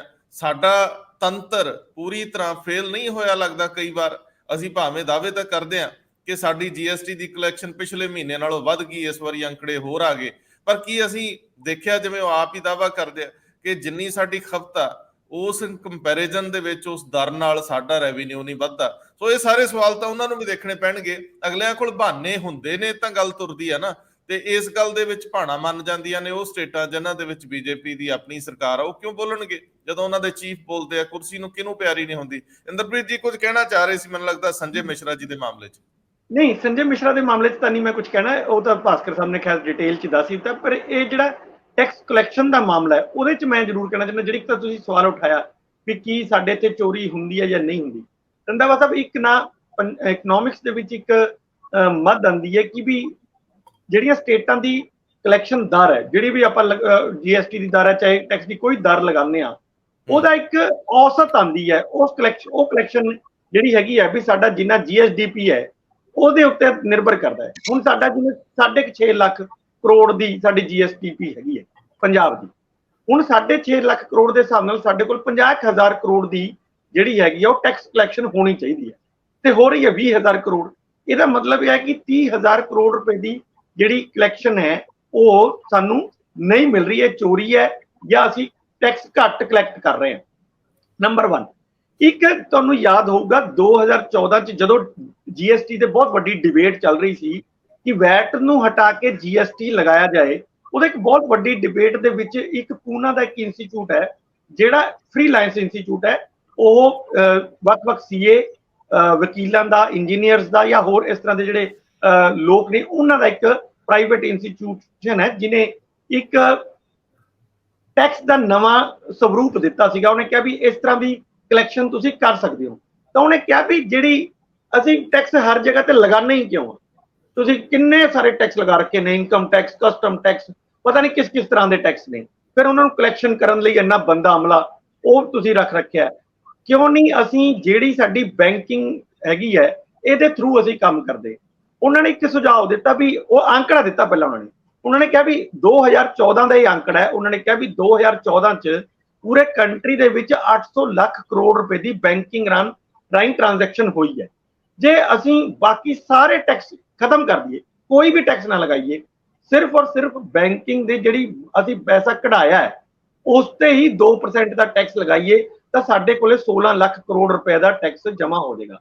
ਜਦਕਿ ਉਸ ਟਾਈਮ ਜਿਹੜੀ ਉਹਨਾਂ ਨੇ ਫਿਗਰ ਦਿੱਤੀ ਸੀ ਸਾਰੀਆਂ ਕਲੈਕਸ਼ਨਾਂ ਦੀ, ਉਹ ਸੀ 14 ਲੱਖ ਕਰੋੜ ਰੁਪਇਆ। ਉਹਨਾਂ ਨੇ ਕਿਹਾ ਵੀ ਐਡੀ ਸਰਦਰਦੀ ਕਰਕੇ ਤਾਂ ਅਸੀਂ 14 ਲੱਖ ਕਰੋੜ ਰੁਪਇਆ ਇਕੱਠਾ ਕਰ ਰਹੇ ਹਾਂ, ਤੇ ਜੇ ਇੱਕ ਸਿੰਪਲ ਕਰ ਦਈਏ ਉਹ ਨਾਲ ਸਿਰਫ 16 ਲੱਖ ਕਰੋੜ ਆ ਜਾਏਗਾ। ਤੇ ਉਹਨਾਂ ਨੇ ਇੱਕ ਸੁਝਾਅ ਦਿੱਤਾ ਸੀਗਾ ਵੀ ਜਿਹੜੇ ਇੱਕ ਆਇਆ ਸੀ ਵੀ ਤੁਸੀਂ ਕਹੋਗੇ ਵੀ ਫਿਰ ਸਾਰੇ ਬੰਦੇ ਵਿਹਲੇ ਹੋ ਜਾਣਗੇ। ਉਹਨੇ ਕਿਹਾ ਵੀ ਵਿਹਲੇ ਨਹੀਂ ਹੋਣਗੇ, ਸਾਨੂੰ ਹਰ ਪਿੰਡ ਦੇ ਵਿੱਚ ਵੀ ਇੱਕ ਬੈਂਕ ਖੋਲਣਾ ਪਏਗਾ। ਕੋਈ ਵੀ ਟ੍ਰਾਂਜੈਕਸ਼ਨ, ਜਿਹੜੀ ਵੀ ਟ੍ਰਾਂਜੈਕਸ਼ਨ ਹੋਏਗੀ ਉਹ ਉਹਦੇ ਥਰੂ ਹੀ ਹੋਏਗੀ, ਬੈਂਕਾਂ ਦੇ ਥਰੂ। ਤਾਂ ਇੱਕ ਉਹਦੇ ਨਾਲ ਇੱਕ ਤਾਂ ਸਿਸਟਮ ਬਹੁਤ ਫਸਟ ਕਲਾਸ ਹੋ ਜਾਏਗਾ। ਇੱਕ ਵਪਾਰੀ ਨੂੰ ਕੋਈ ਦਿੱਕਤ ਨਹੀਂ ਹੋਏਗੀ ਕਿ ਉਹਨੇ ਕਿੰਨਾ ਵਪਾਰ ਕਰਨਾ ਹੈ। ਮੈਨੂੰ ਇਹ ਚਿੰਤਾ ਰਹਿੰਦੀ ਹੈ ਵੀ ਜੇ ਮੈਂ ਇੱਕ ਸਲੈਬ ਤੋਂ ਉੱਪਰ ਚਲਾ ਗਿਆ ਮੇਰਾ ਇੰਨਾ ਇਨਕਮ ਟੈਕਸ ਹੋ ਜਾਏਗਾ, ਮੈਂ ਕਿਵੇਂ ਬਚਾਵਾਂ? ਇਹ ਮੈਨੂੰ ਚਿੰਤਾ ਹੀ ਨਹੀਂ ਰਹੇਗੀ। ਮੈਨੂੰ ਇਹ ਕਿ ਮੈਂ ਜਿੰਨਾ ਮਰਜ਼ੀ ਕਮਾਵਾਂ ਮੈਂ 2% ਦੇਣਾ। ਮੈਂ 1 ਲੱਖ ਰੁਪਏ ਕਮਾਵਾਂ ਚਾਹੇ ਮੈਂ 1 ਕਰੋੜ ਰੁਪਏ ਕਮਾਵਾਂ, ਮੈਨੂੰ ਸਿਰਫ 2% ਦੀ ਚਿੰਤਾ ਹੈ ਆਪਣੀ। ਸੋ ਮੈਂ ਆਪਣਾ ਕਾਰੋਬਾਰ ਵੀ ਖੁੱਲ ਕੇ ਕਰ ਸਕੂੰਗਾ। ਇਸ ਦੇ ਉੱਤੇ ਮਤਲਬ ਮੈਨੂੰ ਲੱਗਦਾ ਕਿ ਇਹ ਇੱਕ ਸੌਖਾ ਰਜੀਮ ਸੀ। ਹੋ ਸਕਦਾ ਇਹਦੀ ਕੁਝ ਟੈਕਨੀਕੈਲਿਟੀਜ਼ ਹੋਣ, ਪਰ ਇਹਨੂੰ ਦੂਰ ਕੀਤਾ ਜਾ ਸਕਦਾ ਹੈ ਜੇ ਅਸੀਂ ਇਹਦੇ ਉੱਤੇ ਵੱਧਦੇ ਹਾਂ। ਤਾਂ ਮੈਨੂੰ ਲੱਗਦਾ ਕਿ ਇਹ ਲੋਕਾਂ ਲਈ ਵੀ ਸੌਖਾ ਹੈ, ਵਪਾਰੀਆਂ ਲਈ ਵੀ ਸੌਖਾ ਹੈ, ਇੱਕ ਆਮ ਬੰਦੇ ਲਈ ਵੀ ਸੌਖਾ, ਜਿਹੜਾ ਹਰ 31 ਜੁਲਾਈ ਤੋਂ ਪਹਿਲਾਂ ਟੈਕਸ ਬਚਾਉਣ ਵਾਸਤੇ 100 ਤਰ੍ਹਾਂ ਦੇ ਤਰੱਦਦ ਕਰਦਾ ਹੈ ਕਿ ਮੇਰੇ ਕਿਸੇ ਤਰ੍ਹਾਂ ਟੈਕਸ ਬਚ ਜਾਣ, ਚਾਹੇ ਮੈਂ LICਆਂ ਖਰੀਦਾਂ, ਚਾਹੇ ਮੈਂ ਕਿਤੇ ਹੋਰ ਨਿਵੇਸ਼ ਕਰਾਂ। ਇਸ ਤਰ੍ਹਾਂ ਦੀ ਬਹੁਤ ਸਾਰੀਆਂ ਚੀਜ਼ਾਂ ਨੇ। ਇਸ ਤੋਂ ਛੁਟਕਾਰਾ ਦਿਲਾਣੀ ਮੈਨੂੰ ਲੱਗਦਾ ਕਿ ਇਹ ਸਿੰਪਲ ਮੈਥਡ ਹੈ। ਉਹ ਪੂਨੇ ਦੇ ਇੰਸਟੀਚਿਊਟ ਨਾਲ ਦੁਬਾਰਾ ਗੱਲ ਕੀਤੀ ਜਾਣੀ ਚਾਹੀਦੀ ਹੈ। ਜੇ ਉਹਨਾਂ ਦੇ ਮਨ 'ਚ ਕੋਈ ਹੈ, ਉਹਨਾਂ ਨੇ ਨਰਿੰਦਰ ਮੋਦੀ ਨੂੰ ਵੀ ਇਹਦੀ ਇੱਕ ਪੂਰੀ ਪ੍ਰੈਜੈਂਟੇਸ਼ਨ ਦਿੱਤੀ ਸੀ, ਲਗਭਗ 2 ਘੰਟੇ ਦੀ ਪ੍ਰੈਜੈਂਟੇਸ਼ਨ ਸੀ ਇਹ। ਪਰ ਮੈਨੂੰ ਲੱਗਦਾ ਵੀ ਇਹ ਗੱਲ ਅੱਗੇ ਵਧੀ ਨਹੀਂ ਹੈ, ਸਾਨੂੰ ਇਸ ਤੇ ਵਧਣਾ ਚਾਹੀਦਾ ਹੈ। ਅਸੀਂ ਉਲਝਾ ਦੇ ਦੌਰ 'ਚ ਜਿਉਂਦੇ ਆ, ਸਾਡੀ ਰਾਜਨੀਤੀ ਵੀ ਉਲਝਣ ਭਰੀ ਆ, ਅਸੀਂ ਕੰਪਲੈਕਸ ਦੌਰ ਦੇ ਸ਼ਿਕਾਰ ਹੈ। ਪਰ ਜੇਕਰ ਅਸੀਂ ਸਿੰਪਲਿਸਿਟੀ ਵੱਲ, ਸਧਾਰਨਤਾ ਵੱਲ ਬੜੇ ਸਰਲ ਤਰੀਕੇ ਨਾਲ ਵਧਾਂਗੇ, ਫਿਰ ਇਹ ਪੋਲੀਟੀਸ਼ੀਅਨ, ਇਹ ਬਿਊਰੋਕ੍ਰੇਸੀ, ਇਹ ਸਾਰਾ ਕੁਝ, ਇਹਦੀ ਜ਼ਰੂਰਤ ਕੀ ਰਹੇਗੀ? ਫਿਰ ਤਾਂ ਅਸੀਂ ਸਿਸਟਮ ਬਿਹਤਰ ਕਰਕੇ, ਤੇ ਜੇ ਬਿਹਤਰ ਸਿਸਟਮ ਕਰ ਗਏ ਫਿਰ ਸਾਹਿਬ ਕੌਣ ਹੋਣਗੇ, ਫਿਰ ਲਾਰਡ ਸਾਹਿਬ ਕੌਣ ਹੋਣਗੇ, ਸੁਪਰ ਬਾਸ ਕੌਣ ਹੋਣਗੇ? ਸੋ ਅਸੀਂ ਉਹ ਢਾਂਚੇ ਟੁੱਟਣ ਨਹੀਂ ਦੇਣੇ। ਇਹ ਜਮੂਦ ਬਣਾ ਕੇ ਰੱਖਾਂਗੇ, ਇਹ ਬਰਫ਼ ਜਮਾ ਕੇ ਰੱਖਾਂਗੇ। ਤੁਸੀਂ ਲੱਖ ਥੌੜੇ ਲੈ ਆਓ ਜਜ਼ਬਾਤ ਦੇ, ਕੋਈ ਨਹੀਂ ਸੁਣਦਾ ਇੱਥੇ, ਕਿਉਂਕਿ ਜਿੱਦਣ ਵੋਟ ਦਾ ਮੌਕਾ ਆਉਣਾ ਅਸੀਂ ਫਿਰ ਇੱਕ ਤੋਂ ਬਾਅਦ ਦੂਜੇ ਰੰਗ ਸਰੂਪ ਬਦਲ ਕੇ ਆਵਾਂਗੇ ਤੇ ਤੁਸੀਂ ਸਾਡੇ ਮਗਰ ਆਓਗੇ। ਇਹੀ ਸਾਡੀ ਹੋਣੀ ਆ। ਭਾਸਕਰ ਸਾਹਿਬ, ਇਸ ਹੋਣੀ ਨੂੰ ਜੇ ਅੱਗੇ ਵਧਾ ਲਿਆ ਜਾਵੇ ਕਿ ਸਕੂਲ ਬਣੇ, ਮਾਸਟਰ ਆਏ, ਪ੍ਰਿੰਸੀਪਲ ਆਏ, ਕਲਰਕ ਆਏ, ਫਿਰ ਆਂਗਣਵਾੜੀਆਂ ਵੀ ਇੱਥੇ ਨੇ, ਫਿਰ ਇਹਦੇ ਵਿੱਚ ਮਿਡ ਡੇ ਮੀਲ ਆਏ, ਕੁੱਕ ਆਏ, ਸਭ ਕੁਝ ਆਇਆ। ਹੁਣ ਮੈਨੇਜਰ ਕਿਉਂ ਨਾ ਆਉਣ? ਇਹ ਦੌਰ ਹੈ ਬਿਜ਼ਨਸ ਦਾ, ਮੈਨੇਜਰ ਤਾਂ ਹੋਣੇ ਚਾਹੀਦੇ। ਸੋ ਜਿਹੜੀ ਐਡ ਦਿੱਤੀ ਗਈ ਆ ਇੱਕ ਅਦਾਰੇ ਵੱਲੋਂ, ਸਰਕਾਰ ਨੇ ਆਊਟਸੋਰਸ ਕਰਨ ਲਈ ਮੇਰਾ ਖਿਆਲ ਇਹ ਕੀਤਾ ਹੈ। ਸਾਰੇ ਸਕੂਲਾਂ 'ਚ ਹੁਣ ਟੀਚਰਸ ਤੋਂ ਕੰਮ ਨਹੀਂ ਅਸੀਂ ਲੈਣਾ, ਕੋਈ ਵੀ ਗੈਰ ਵਿਦਿਅਕ ਕੰਮ, ਔਰ ਅਸੀਂ ਸਾਰੇ ਕੰਮ ਲਈ ਇੱਕ ਕੈਂਪਸ ਮੈਨੇਜਰ ਲਾ ਦੇਣਾ। ਹੁਣ ਕੈਂਪਸ ਮੈਨੇਜਰ ਦਾ ਮਤਲਬ ਹੈ ਸਕੂਲ ਦਾ ਇੱਕ ਨਵਾਂ ਬੌਸ, ਤੇ ਫਿਰ ਉੱਥੇ ਜਿਹੜੇ ਟਕਰਾਅ ਨੇ, ਪ੍ਰਿੰਸੀਪਲ ਫਿਰ ਕਿੱਥੇ ਰਹਿ ਗਏ? ਕਿ ਇੱਕ ਕਲਰਕ ਦੇਣ ਦੀ ਲੋੜ ਨਹੀਂ ਸੀ ਕਿ ਕੈਂਪਸ ਮੈਨੇਜਰ ਕਲਰਕ ਦਾ ਦੂਜਾ ਰੂਪ ਹੋਣਗੇ, ਪਰ ਜਿੱਥੇ ਮੈਨੇਜਰ ਸ਼ਬਦ ਆ ਗਿਆ ਤੇ ਮੈਨੇਜਰ ਦੇ ਨਾਲ ਸਾਹਿਬ ਵੀ ਲੱਗਦਾ, ਤੇ ਦੋ ਸਾਹਿਬ, ਪ੍ਰਿੰਸੀਪਲ ਸਾਹਿਬ ਤੇ ਮੈਨੇਜਰ ਸਾਹਿਬ, ਆਪਸ ਵਿੱਚ ਕਿੱਦਾਂ ਰਿਸ਼ਤੇ 'ਚ ਰਹਿਣਗੇ? ਇਹ ਸਵਾਲ ਜ਼ਰੂਰ ਸਮਝਾ ਦਿਓ ਜੀ। ਬਿਲਕੁਲ, ਵੈਸੇ ਤੇ ਇਹ ਜਿਹੜਾ ਕੈਂਪਸ ਮੈਨੇਜਰ ਦੀ ਪੋਸਟ ਹੈਗੀ ਹੈ, ਉਹ ਇੱਕ ਵੱਖਰੇ ਤਰੀਕੇ ਦੀ ਪੋਸਟ ਹੈਗੀ ਹੈ। ਉਹਦੇ ਵਿੱਚ 65 ਸਾਲ ਤੋਂ ਉੱਤੇ ਵਾਲੇ ਲੋਕ, ਯਾਨੀ ਜਿਹੜੀ ਐਡਵਰਟਾਈਜ਼ਮੈਂਟ ਦਿੱਤੀ ਗਈ ਹੈ, ਜਿਨ੍ਹਾਂ ਨੇ ਸਰਕਾਰੀ ਨੌਕਰੀ ਕੀਤੀ ਹੈ ਔਰ ਐਡਮਿਨਿਸਟ੍ਰੇਟਿਵ ਜਾਂ ਕੋਈ ਹੋਰ ਕੰਮ, ਕਿਉਂਕਿ ਬਹੁਤ ਸਾਰੇ ਟਾਈਮ ਸਕੂਲਾਂ ਦੇ ਵਿੱਚੋਂ ਇਹ ਕੰਪਲੇਂਟ ਆਉਂਦੀ ਹੈ, ਸਕੂਲਾਂ ਦੇ ਵਿੱਚ ਕੋਈ ਪਾਣੀ ਦੀ ਟੈਂਕੀ ਬਣਾਈ ਗਈ, ਕਮਰਾ ਬਣਾਇਆ ਗਿਆ, ਕੁਰਸੀਆਂ ਠੀਕ ਨਹੀਂ ਹੈ, ਤਾਲੇ ਠੀਕ ਨਹੀਂ ਹੈ, ਟੁੱਟੀਆਂ ਹੋਈਆਂ, ਬਾਥਰੂਮ ਗੰਦੇ ਹੈਗੇ। ਇਹਨਾਂ ਸਾਰੇ ਮੁੱਦਿਆਂ ਨੂੰ ਦੇਖਣ ਵਾਸਤੇ ਇੱਕ ਵੱਖਰਾ ਕੈਂਪਸ ਮੈਨੇਜਰ ਬਣਾਉਣ ਦੀ ਕਵਾਇਦ ਸ਼ੁਰੂ ਕੀਤੀ ਹੈ। ਹਾਲਾਂਕਿ ਇਸ ਤੋਂ ਪਹਿਲੇ ਦਿੱਲੀ ਸਰਕਾਰ ਦੇ ਵਿੱਚ ਵੀ ਇਸ ਤਰ੍ਹਾਂ ਦੀ ਇੱਕ ਕਵਾਇਦ ਸ਼ੁਰੂ ਕੀਤੀ ਗਈ ਸੀ, ਔਰ ਇਹਦਾ ਜ਼ਿਕਰ ਸਾਡੇ ਐਤਕੀ ਬਜਟ ਦੇ ਵਿੱਚ ਵੀ ਕੀਤਾ ਗਿਆ ਸੀਗਾ। ਇਹ 25,000 ਰੁਪਏ ਤਨਖਾਹ ਹੋਏਗੀ, 65 ਸਾਲ ਤੋਂ ਵੱਧ ਦੀ ਉਮਰ ਹੋਣੀ ਚਾਹੀਦੀ ਹੈ। ਉਹ ਸਕੂਲ ਸ਼ੁਰੂ ਹੋਣ ਤੋਂ ਅੱਧਾ ਘੰਟੇ ਪਹਿਲੇ ਉਹ ਸਾਰੇ ਸਿਸਟਮ ਨੂੰ ਦੇਖਣਗੇ, ਸਾਰਾ ਆਪਣੀ ਆਪਣੀ ਜਗ੍ਹਾ ਠੀਕ ਹੈ। ਕੰਸਟਰਕਸ਼ਨ ਕੋਈ ਸਿਵਲ ਦੀ ਹੋ ਰਹੀ ਹੋਏਗੀ ਤੇ ਉਹਨੂੰ ਕੰਮ ਕਰਾਉਣਾ ਔਰ ਟਾਈਮ ਤੇ ਉਹਨੂੰ ਕੰਪਲੀਟ ਕਰਨਾ, ਇਹਦੀ ਵੀ ਰਿਸਪੌਂਸਿਬਿਲਿਟੀ ਕੈਂਪਸ ਮੈਨੇਜਰ ਦੀ ਹੋਏਗੀ। ਔਰ ਸਕੂਲ ਦੀ ਛੁੱਟੀ ਤੋਂ ਅੱਧੇ ਘੰਟੇ ਬਾਅਦ ਉਹ ਸਾਰਾ ਇਨਸਪੈਕਸ਼ਨ ਕਰਕੇ ਕਿ ਸਭ ਕੁਝ ਇਨ ਪਲੇਸ ਹੈ, ਉਸ ਤੋਂ ਬਾਅਦ ਤਾਲੇ ਲਵਾ ਕੇ ਉਹ ਜਿਹੜਾ ਮੈਨੇਜਰ ਹੈ, ਕੈਂਪਸ ਮੈਨੇਜਰ ਹੈ, ਉਹ ਘਰ ਜਾਣਗੇ। ਹਾਲਾਂਕਿ ਟੀਚਿੰਗ ਲਾਈਨ ਦੇ ਨਾਲ ਇਹਨਾਂ ਦਾ ਕੋਈ ਲੈਣਾ ਦੇਣਾ ਨਹੀਂ ਹੋਗਾ। ਪ੍ਰਿੰਸੀਪਲ ਜਿਹੜੇ ਨੇ ਹੁਣ ਉਹ ਪੜ੍ਹਾਉਣਗੇ ਵੀ, ਕਿਉਂਕਿ ਪ੍ਰਿੰਸੀਪਲ ਉਹਨਾਂ ਦਾ ਬਹੁਤ ਸਾਰਾ ਟਾਈਮ ਸਿਰਫ ਇਸ ਗੱਲ ਤੇ ਹੀ ਬੀਤ ਜਾਂਦਾ ਹੈ ਕਿ ਵੀ ਸਕੂਲ ਦੇ ਵਿੱਚ ਪਿਛਲੇ ਦਿਨਾਂ ਦੇ ਵਿੱਚ ਜਲੰਧਰ ਦੇ ਵਿੱਚ ਐਮਐਲਏ ਸਾਹਿਬ ਪਹੁੰਚ ਗਏ ਇੱਕ ਦਫ਼ਤਰ ਦੇ ਵਿੱਚ, ਉੱਥੇ ਇੱਕ ਕਮਰਾ ਬਣ ਰਿਹਾ ਸੀ, ਉਸ ਕਮਰੇ ਦੇ ਵਿੱਚ ਕਹਿੰਦੇ ਸੀਮੈਂਟ ਠੀਕ ਨਹੀਂ ਲੱਗ ਰਿਹਾ। ਉਹ ਪ੍ਰਿੰਸੀਪਲ ਦਾ ਜਾਂ ਟੀਚਰਾਂ ਦਾ ਇਹ ਕਹਿਣਾ ਸੀ ਵੀ ਸਾਨੂੰ ਥੋੜੀ ਨਾ ਪਤਾ ਸਿਵਲ ਵਰਕ ਕਿੱਦਾਂ ਹੁੰਦਾ ਹੈ। ਹੁਣ ਇਹਦੇ ਵਿੱਚ ਜੇ ਠੇਕੇਦਾਰ ਸੀਮੈਂਟ ਠੀਕ ਨਹੀਂ ਲਾ ਰਿਹਾ ਤੇ ਉਹ ਜਿਹੜਾ ਡਿਪਾਰਟਮੈਂਟ ਇਸ ਕੰਮ ਨੂੰ ਕਰਾ ਰਿਹਾ ਉਹਦੀ ਰਿਸਪੌਂਸਿਬਿਲਿਟੀ ਹੈ। ਇਹਨਾਂ ਸਾਰੀ ਗੱਲਾਂ ਤੋਂ ਨਿਜਾਤ, ਵੈਸੇ ਤੇ ਏਮ ਚੰਗਾ ਹੈ ਔਰ ਆਪਣੇ ਆਪ ਵਿੱਚ ਇਸ ਕੈਂਪਸ ਮੈਨੇਜਰ ਲਾਉਣ ਤੋਂ ਬਾਅਦ ਉਹਨਾਂ ਸਾਰੀ ਰਿਸਪੌਂਸਿਬਿਲਿਟੀਜ਼ ਤੋਂ ਮੁਕਤੀ ਮਿਲ ਜਾਏਗੀ ਪ੍ਰਿੰਸੀਪਲ ਸਾਹਿਬ ਨੂੰ, ਜਿਨ੍ਹਾਂ ਸਵਾਲਾਂ ਦਾ ਸਾਹਮਣਾ ਉਹਨਾਂ ਨੂੰ ਉਹਨਾਂ ਕੰਮਾਂ ਵਾਸਤੇ ਕਰਨਾ ਪੈਂਦਾ ਹੈ ਜਿਨ੍ਹਾਂ ਕੰਮਾਂ ਦੇ ਨਾਲ ਉਹਨਾਂ ਦਾ ਡਾਇਰੈਕਟ ਕੋਈ ਤਾਲੁਕ ਨਹੀਂ ਹੁੰਦਾ, ਜਿੱਦਾਂ ਸਿਵਲ ਵਰਕ ਦੀ ਹੀ ਗੱਲ ਕੀਤੀ ਹੈ। ਹੁਣ ਇਹ ਕਵਾਇਦ ਕਿੰਨੀ ਕੁ ਸਕਸੈਸਫੁਲ ਹੁੰਦੀ ਹੈ? ਫਿਲਹਾਲ 20 ਜੁਲਾਈ ਤੱਕ ਇਹ ਕੈਂਪਸ ਮੈਨੇਜਰ 65 ਸਾਲ ਦੇ ਉੱਤੇ ਦੇ ਬਜ਼ੁਰਗ ਉਹ ਅਪਲਾਈ ਕਰ ਸਕਦੇ ਨੇ, 25,000 ਤਨਖਾਹ ਮਿਲੇਗੀ। ਇਹਦਾ ਜ਼ਿਕਰ ਅਸੀਂ ਕਰ ਚੁੱਕੇ ਹਾਂ। ਹੁਣ ਦੇਖਦੇ ਹਾਂ ਕਿੰਨਾ ਕੁ ਸਕਸੈਸਫੁਲ ਹੁੰਦੀ ਹੈ, ਕਿਉਂਕਿ ਪਹਿਲੇ ਵੀ ਮੁੱਖ ਮੰਤਰੀ ਉਹਨਾਂ ਨੇ ਆਪ ਕਈ ਵਾਰ ਕਿਹਾ ਸੀ ਕਿ ਟੀਚਰਾਂ ਤੋਂ ਸਿਰਫ ਟੀਚਿੰਗ ਦਾ ਕੰਮ ਲਿੱਤਾ ਜਾਏਗਾ, ਪਰ ਉਸ ਤੋਂ ਬਾਵਜੂਦ ਵੀ ਇਲੈਕਸ਼ਨ ਦੇ ਮਾਮਲੇ ਦੇ ਵਿੱਚ ਪਿਛਲੇ ਦਿਨਾਂ ਤੋਂ ਜਲੰਧਰ ਜਿਮਨੀ ਚੋਣਾਂ ਹੋਈਆਂ ਜਾਂ ਉਸ ਤੋਂ ਪਹਿਲੇ ਅਸੈਂਬਲੀ ਚੋਣਾਂ ਵੀ ਹੋਈ ਸੀ ਔਰ ਸੰਗਰੂਰ ਬਾਈ ਇਲੈਕਸ਼ਨ ਵੀ ਹੋਈ ਸੀ, ਉੱਥੇ ਟੀਚਰਾਂ ਦੀ ਡਿਊਟੀ ਲਾਈ ਗਈ ਸੀ। ਹੁਣ ਇਸ ਸਟੇਟਮੈਂਟ ਦੇ ਉੱਤੇ ਕਿੰਨੇ ਕੁ ਖਰੇ ਉਤਰਦੇ ਨੇ ਕਿ ਵੀ ਟੀਚਰਾਂ ਤੋਂ ਸਿਰਫ ਟੀਚਿੰਗ ਲਈ ਜਾਏਗੀ, ਇਹ ਇੱਕ ਦੇਖਣ ਵਾਲੀ ਗੱਲ ਹੈ। ਅਜੇ ਰੰਧਾਵਾ ਸਾਹਿਬ, ਇਹ ਇੱਕ ਤਾਂ ਕਲੈਰਿਟੀ ਨਹੀਂ ਹੈ ਕਿ ਮੈਨੇਜਰ ਪ੍ਰਿੰਸੀਪਲ ਦੇ ਥੱਲੇ ਹੋਣਗੇ ਜਾਂ ਪ੍ਰਿੰਸੀਪਲ ਜਿਹੜੇ ਹੈਗੇ ਆ ਮੈਨੇਜਰ ਦੇ ਥੱਲੇ ਹੋਣਗੇ। ਇੱਕ ਤਾਂ ਇਹ ਕਲੈਰਿਟੀ ਹਜੇ ਆਈ ਨਹੀਂ ਹੈ। ਇਹ ਕਰਨੀ ਜ਼ਰੂਰੀ ਹੈ, ਬਹੁਤ ਜ਼ਰੂਰੀ ਹੈ। ਤੁਸੀਂ ਠੀਕ ਕਿਹਾ ਕਿ ਟਕਰਾਓ ਹੋ ਸਕਦੇ ਨੇ ਇਸ ਗੱਲ ਦੇ, ਕਿਉਂਕਿ ਪ੍ਰਿੰਸੀਪਲ ਕਹਿਣਗੇ ਕਿ ਉਹ ਸਕੂਲ ਦਾ ਆਲ ਇਨ ਆਲ ਹੈ ਔਰ ਮੈਨੇਜਰ ਕਹਿਣਗੇ ਕਿ ਸਾਰਾ ਕੰਮ ਹੁਣ ਉਹਨਾਂ ਕੋਲੇ ਆ ਗਿਆ। ਸੋ ਇਹ ਜਦ ਤੱਕ ਇਹ ਕਲੈਰਿਟੀ ਨਹੀਂ ਆਊਗੀ ਤਾਂ ਤੱਕ ਇਹ ਚੀਜ਼ਾਂ ਚੱਲਣਗੀਆਂ। ਦੂਸਰੀ ਗੱਲ ਇਹ ਵੀ ਜਿਹੜੇ ਬਹੁਤ ਸਾਰੇ ਕੰਮ ਠੀਕ ਨੇ ਕਿ ਇੱਕ ਅਸੀਂ ਉਹਨਾਂ ਨੂੰ ਹੀ ਫਿਰ ਦੇਣ ਜਾ ਰਹੇ ਹਾਂ ਜਿਨ੍ਹਾਂ ਕੋਲੇ ਆਲਰੇਡੀ ਇੱਕ ਤਰ੍ਹਾਂ ਦੀ ਜੌਬ ਹੈ ਜਾਂ ਇੱਕ ਤਰ੍ਹਾਂ ਦਾ ਆਮਦਨੀ ਦਾ ਸਾਧਨ ਹੈ। ਉਹ ਹੈ ਵੀ ਤੁਸੀਂ ਕਿਹਾ ਵੀ ਰਿਟਾਇਰਡ ਬੰਦਾ ਹੋਏਗਾ, ਕੋਈ ਵੀ ਸਰਕਾਰੀ ਰਿਟਾਇਰਡ ਬੰਦਾ ਆਲਰੇਡੀ ਪੈਨਸ਼ਨ ਲੈ ਰਿਹਾ ਸਕੂਲ। ਮੈਂ ਇਹ ਕਹਿ ਰਿਹਾ ਵੀ ਚਲੋ ਜੇ ਤੁਸੀਂ ਮੈਨੇਜਰ ਰੱਖਣੇ ਹੀ ਨੇ ਤਾਂ ਫਿਰ ਉਹ ਯੰਗਸਟਰ ਨੂੰ ਕਿਉਂ ਨਹੀਂ, ਜਿਹੜੇ ਯੰਗਸਟਰ ਇਸ ਟਾਈਮ ਬੇਰੁਜ਼ਗਾਰ ਤੁਰੇ ਫਿਰ ਰਹੇ ਆ, ਤੁਸੀਂ ਉਹਨਾਂ ਦੀਆਂ ਸੇਵਾਵਾਂ ਲਓ, ਉਹਨਾਂ ਨੂੰ ਇਸ ਕੰਮ ਲਈ ਅੱਗੇ ਲੈ ਕੇ ਆਓ ਕਿ ਬਈ ਤੁਸੀਂ ਕਰੋ ਇਹ ਕੰਮ। ਤੇ ਜਦੋਂ ਉਹਨਾਂ ਦੇ ਕੋਲ ਐਕਸਪੀਰੀਅੰਸ ਹੋ ਜਾਏਗਾ ਤਾਂ ਉਹਨਾਂ ਨੂੰ ਤੁਸੀਂ ਰੈਗੂਲਰ ਜੌਬ ਵਾਸਤੇ ਵੀ ਤੁਸੀਂ ਕੰਸੀਡਰ ਕਰ ਸਕਦੇ ਹੋ, ਐਕਸਟਰਾ ਨੰਬਰਸ ਦੇ ਕੇ ਵੀ ਹਾਂ ਇਹਨਾਂ ਨੇ ਸਾਡਾ ਸਿਸਟਮ ਸਮਝਿਆ ਹੋਇਆ, ਇਹ ਕੰਮ ਕਰ ਸਕਦੇ ਆ। ਸੋ ਮੈਨੂੰ ਲੱਗਦਾ ਕਿ ਅਸੀਂ ਬਾਰ-ਬਾਰ ਆਪਣੇ ਰਿਟਾਇਰੀਆਂ ਦੇ ਉੱਤੇ ਹੀ ਕਰਦੇ ਹਾਂ। ਅਸੀਂ ਜਿਹੜੇ ਬੇਰੁਜ਼ਗਾਰ ਤੁਰੇ ਫਿਰਦੇ ਆ ਮੁੰਡੇ, ਇੰਨੀ ਫੌਜ ਤੁਰੀ ਫਿਰਦੀ ਹੈ, ਹੁਣ ਉਹ ਕੰਮ ਨਾ ਹੋਣ ਕਰਕੇ ਬਾਹਰ ਜਾਣ ਦੇ ਵਿੱਚ ਲੱਗੇ ਹੋਏ ਆ, ਅਸੀਂ ਉਹਨਾਂ ਨੂੰ ਕਿਉਂ ਨਹੀਂ ਕੰਸੀਡਰ ਕਰਦੇ? ਕੀ ਇਹ ਨਹੀਂ ਬਣਿਆ ਚਾਹੀਦਾ ਵੀ ਬਥੇਰੇ ਮੁੰਡੇ ਇਦਾਂ ਦੇ ਹੈਗੇ ਆ, BA MA ਕੀਤੀ ਹੋਈ ਹੈ ਜਾਂ MBA ਕੀਤੇ ਹੋਏ ਨੇ, ਉਹ ਇਸ 'ਚ ਕੰਮ ਕਰ ਸਕਦੇ ਆ, ਕਿਉਂ ਨਹੀਂ ਲਿਆ ਜਾ ਰਿਹਾ ਉਹਨਾਂ ਨੂੰ? ਸੋ ਇਸ ਤਰ੍ਹਾਂ ਦੇ ਸਵਾਲ ਕਈ ਨੇ ਹਜੇ ਤੱਕ ਜਦੋਂ ਇਹ ਚੀਜ਼ਾਂ ਆਉਣਗੀਆਂ ਕਲੈਰਿਟੀ ਨਾਲ, ਮੈਨੂੰ ਲੱਗਦਾ ਉਦੋਂ ਹੀ ਕੰਸੀਡਰ ਹੋਣਗੇ, ਕਿਉਂਕਿ ਇਹਨਾਂ ਚੀਜ਼ਾਂ ਦੇ ਕਦੇ ਵੀ ਤੁਸੀਂ ਦੇਖੋ ਨਾ, ਕਦੇ ਇਸ 'ਚ ਚਰਚਾ ਤਾਂ ਹੁੰਦੀ ਹੀ ਨਹੀਂ ਹੈ। ਜਦੋਂ ਵਿਧਾਨ ਸਭਾ 'ਚ ਵੀ ਲੈ ਕੇ ਆਉਂਦੇ ਨੇ ਇਦਾਂ ਦੀਆਂ ਚੀਜ਼ਾਂ, ਕਦੇ ਚਰਚਾ ਨਹੀਂ ਹੁੰਦੀ ਵੀ ਯਾਰ ਜੇ ਸਰਕਾਰ ਲੈ ਕੇ ਆ ਰਹੀ ਹੈ, ਜੇ ਇੱਕ ਐਜੂਕੇਸ਼ਨ ਮਿਨਿਸਟਰ ਕਹਿ ਰਿਹਾ ਹੈ ਕਿ ਹਰਜੋਤ ਬੈਂਸ ਨੇ ਉਸ ਦਿਨ ਕਿਹਾ ਸੀਗਾ ਵੀ ਅਸੀਂ ਮੈਨੇਜਰਸ ਲਗਾਵਾਂਗੇ, ਤਾਂ ਕੀ ਕਿਸੇ MLA ਨੇ ਉਸ ਤੋਂ ਪੁੱਛਿਆ ਜੀ ਇਹ ਮੈਨੇਜਰ ਦਾ ਕੰਮ ਕੀ ਹੋਏਗਾ, ਕਿਹਦੇ ਥੱਲੇ ਹੋਣਗੇ ਜਾਂ ਕਿਹਦੇ ਉੱਪਰ ਹੋਣਗੇ? ਇਹ ਸਾਰੀਆਂ ਚੀਜ਼ਾਂ ਚਰਚਾਵਾਂ ਦੇ ਵਿਸ਼ੇ ਹੁੰਦੇ ਨੇ, ਜਿਸ ਤੇ ਐਕਚੁਅਲੀ ਜਦ ਹੁੰਦੀਆਂ ਨਹੀਂ ਤਾਂ ਇਹ ਸਾਰੇ ਅਨਉੱਤਰਿਤ ਹੀ ਰਹਿ ਜਾਂਦੇ। ਬਿਲਕੁਲ, ਲੇਕਿਨ ਤੁਸੀਂ ਇੱਕ ਸਵਾਲ ਕਾਫੀ ਅਹਿਮ ਉਠਾਇਆ ਕਿ ਨਵੇਂ ਬੱਚੇ ਕਿਉਂ ਨਹੀਂ। ਮੇਰਾ ਸਵਾਲ ਇਹਦੇ ਨਾਲ ਜੋੜ ਕੇ ਅੱਗੇ ਵੱਧਦਾ ਹੈ ਕਿ ਨਵੇਂ ਬੱਚੇ ਵੀ ਤੁਸੀਂ ਜਿਹੜੇ ਘੱਟੋ ਘੱਟ B.Ed ਹੋਣ, MA B.Ed ਹੋਣ, ਉਹੀ ਲੈ ਲਓ ਜਿਨ੍ਹਾਂ ਨੂੰ ਕੰਪਿਊਟਰ ਆਉਂਦਾ ਹੋਵੇ, ਸ਼ਰਤ ਨਾਲ ਲਾ ਲਓ। ਬਹੁਤ ਸਾਰੇ ਬੱਚਿਆਂ ਨੇ ਕੰਪਿਊਟਰ ਸਕਿੱਲਸ ਲਈਆਂ ਹੋਈਆਂ, ਫਿਰ ਲੋੜ ਪੈਣ ਤੇ ਤੁਸੀਂ ਇੱਕ ਅੱਧ ਪੀਰੀਅਡ ਵੀ ਉਹਨਾਂ ਨੂੰ ਦੇ ਸਕਦੇ ਹੋ, ਕਿਉਂਕਿ ਰੋਜ਼ ਇੰਨਾ ਕੈਂਪਸ ਦਾ ਕੰਮ ਸ਼ਾਇਦ ਨਾ ਹੋਵੇ ਛੋਟੇ ਸਕੂਲਾਂ ਦੇ ਵਿੱਚ।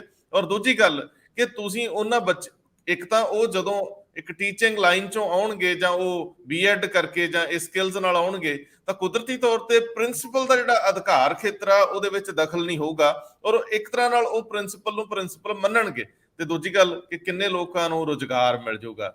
ਸੋ ਇਹ ਅਸੀਂ 65 ਸਾਲ ਤੋਂ ਉੱਪਰ ਵਾਲਿਆਂ ਦੇ ਖਿਲਾਫ ਬਿਲਕੁਲ ਨਹੀਂ, ਅਸੀਂ ਰਿਟਾਇਰ ਹੋਏ ਲੋਕਾਂ ਦੇ ਖਿਲਾਫ ਬਿਲਕੁਲ ਨਹੀਂ, ਪਰ ਜਿਹੜੇ ਅਫਸਰ ਹੁੰਦੇ ਆ, ਜਿਹੜੇ ਰਿਟਾਇਰ ਹੋ ਕੇ ਬੈਠੇ ਆ, ਉਹਨਾਂ ਦੇ ਕਦੇ ਵੀ ਅਫਸਰੀ ਬ੍ਰੇਨ ਚੋਂ ਨਹੀਂ ਜਾਂਦੀ। ਸੋ ਇਹ ਟਕਰਾਅ ਜਿਹੜਾ ਵਾ ਕਿਤੇ ਵੱਡਾ ਨਾ ਹੋਵੇ। ਇੰਦਰਪ੍ਰੀਤ ਜੀ, ਤੁਹਾਡੇ ਹਿੱਸੇ ਦਾ ਸਵਾਲ ਬਹੁਤ ਅਹਿਮ।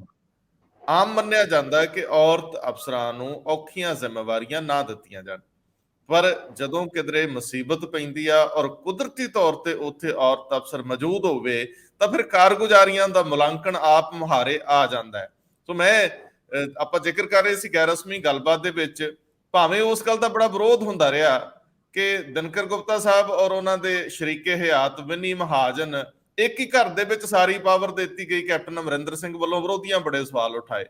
ਪਰ ਜਦੋਂ ਵਿਨੀ ਮਹਾਜਨ ਦਾ ਜ਼ਿਕਰ ਆਉਂਦਾ ਹੈ ਤਾਂ ਉਹ ਇੱਕ ਗੜਸ ਨਾਲ ਲਿਖਣ ਪੜ੍ਹਨ ਵਾਲੇ ਅਫਸਰ ਵਜੋਂ ਜਾਣੇ ਜਾਂਦੇ ਸੀ, ਜਿਹੜੇ ਜ਼ਿੰਮੇਵਾਰੀ ਲੈਂਦੇ ਸੀ। ਮੈਨੂੰ ਇੰਦਰਪ੍ਰੀਤ ਜੀ ਦੱਸ ਰਹੇ ਸੀਗੇ ਵੀ ਉਹ ਲੋਕ ਜਿਹੜੇ ਜ਼ਿੰਮੇਵਾਰੀ ਓਨ ਕਰਦੇ ਆ, ਉਹ ਲੋਕ ਜਿਹੜੇ ਤੁਸੀਂ ਉਹਨਾਂ ਕੋਲੋਂ ਕੁਝ ਪੁੱਛਣਾ ਚਾਹੋ ਤੇ ਤੁਹਾਨੂੰ ਨਿੱਠ ਕੇ ਦੱਸਦੇ ਨੇ। ਇਸ ਤਰ੍ਹਾਂ ਦੀ ਇੱਕ ਅਪਵਾਦ ਸੁਰੇਸ਼ ਕੁਮਾਰ ਵੀ ਰਹੇ ਨੇ। ਸੁਰੇਸ਼ ਕੁਮਾਰ ਨੂੰ ਜਦੋਂ ਤੁਸੀਂ ਕਹਿੰਦੇ ਹੋ ਕਿਸੇ ਮਾਮਲੇ 'ਚ ਜਾਣਕਾਰੀ ਲੈਣੀ ਹੁੰਦੀ, ਉਹ ਤੁਹਾਨੂੰ ਜਿਵੇਂ ਇੱਕ ਟੀਚਰ ਵਾਂਗ ਸਮਝਾ ਦਿੰਦੇ ਆ।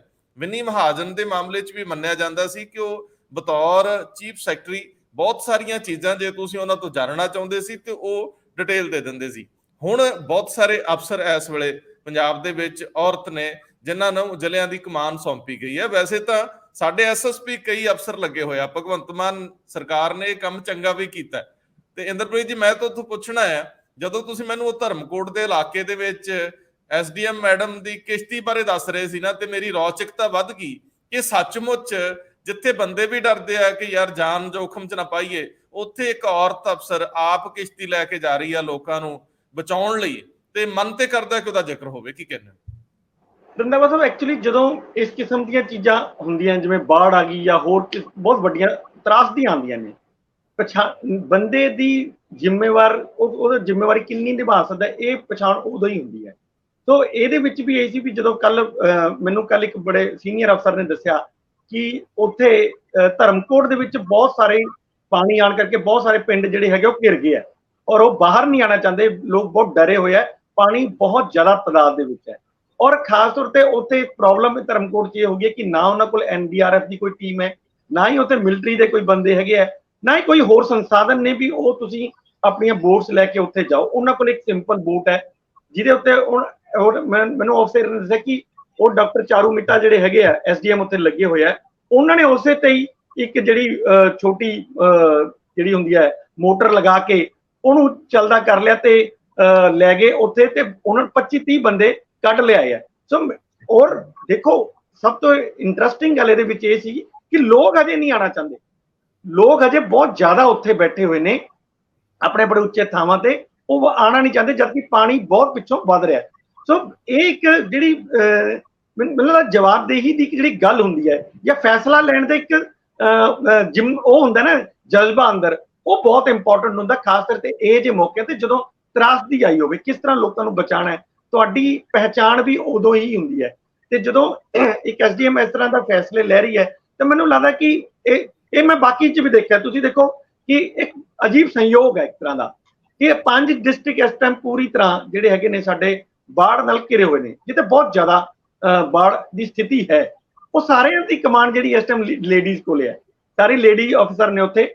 ਔਰ ਖਾਸ ਇਹ ਚੀਜ਼ ਮੈਂ ਇਸ ਕਰਕੇ ਕਹਿ ਰਿਹਾ ਕਿ ਲੇਡੀਜ਼ ਜਿਹੜੀਆਂ ਹੁੰਦੀਆਂ ਜਜ਼ਬਾਤੀ ਵੀ ਬਹੁਤ ਹੁੰਦੀਆਂ, ਉਹਨਾਂ ਨੂੰ ਲੋਕਾਂ ਦਾ ਦਰਦ ਵੀ ਜ਼ਿਆਦਾ ਮਹਿਸੂਸ ਹੁੰਦਾ ਰਹਿੰਦਾ ਹੈ, ਕਿਉਂਕਿ ਉਹਨਾਂ ਨੂੰ ਪਤਾ ਹੈ ਕਿ ਲੋਕਾਂ ਨੂੰ ਚਾਹੀਦਾ ਕੀ ਹੈ। ਬਾਕੀ ਮੈਂ ਦੇਖਿਆ ਅਫਸਰ, ਇਹ ਨਹੀਂ ਮੈਂ ਕਿਸੇ ਦੀ ਉਹ ਨਹੀਂ ਕਹਿ ਰਿਹਾ ਕਿ ਮੇਲ ਅਫਸਰ ਇਸ ਤਰ੍ਹਾਂ ਦਾ ਨਹੀਂ ਕਰਦੇ, ਸਾਰੇ ਹੀ ਕਰਦੇ ਜਿੱਥੇ ਜਿੱਥੇ ਵੀ ਹੁੰਦੇ, ਪਰ ਜਿਹੜੀ ਇੱਕ ਡੈਡੀਕੇਸ਼ਨ ਦੀ ਹੁੰਦੀ ਹੈ, ਮੈਨੂੰ ਲੱਗਦਾ ਕਿ ਉਹ ਸ਼ਾਇਦ ਲੇਡੀਜ਼ ਤੇ ਆਦਮੀਆਂ ਨਾਲੋਂ ਜ਼ਿਆਦਾ ਹੁੰਦੀ ਹੈ, ਜਿਹੜੀ ਇਸ ਵਾਰੀ ਸਾਬਿਤ ਵੀ ਹੋ ਰਹੀ ਹੈ। ਚਾਹੇ ਉਹ ਇੱਥੇ ਆਸ਼ਿਕਾ ਮੋਹਾਲੀ ਚ ਆਸ਼ਿਕਾ ਜੈਨ ਹੋਣ, ਚਾਹੇ ਸੁਰਭੀ ਮਲਿਕ ਹੋਣ ਲੁਧਿਆਣੇ ਦੇ ਵਿੱਚ, ਪ੍ਰੀਤੀ ਯਾਦਵ ਹੋਣ ਰੋਪੜ ਦੇ ਵਿੱਚ, ਡੀਸੀ ਸੇਨੂ ਦੁੱਗਲ ਹੋਣ ਫਾਜ਼ਿਲਕਾ ਦੇ ਵਿੱਚ, ਪਟਿਆਲਾ ਦੇ ਵਿੱਚ ਸਾਕਸ਼ੀ ਸਾਨੀ ਹੋਣੀ ਹੈਗੇ।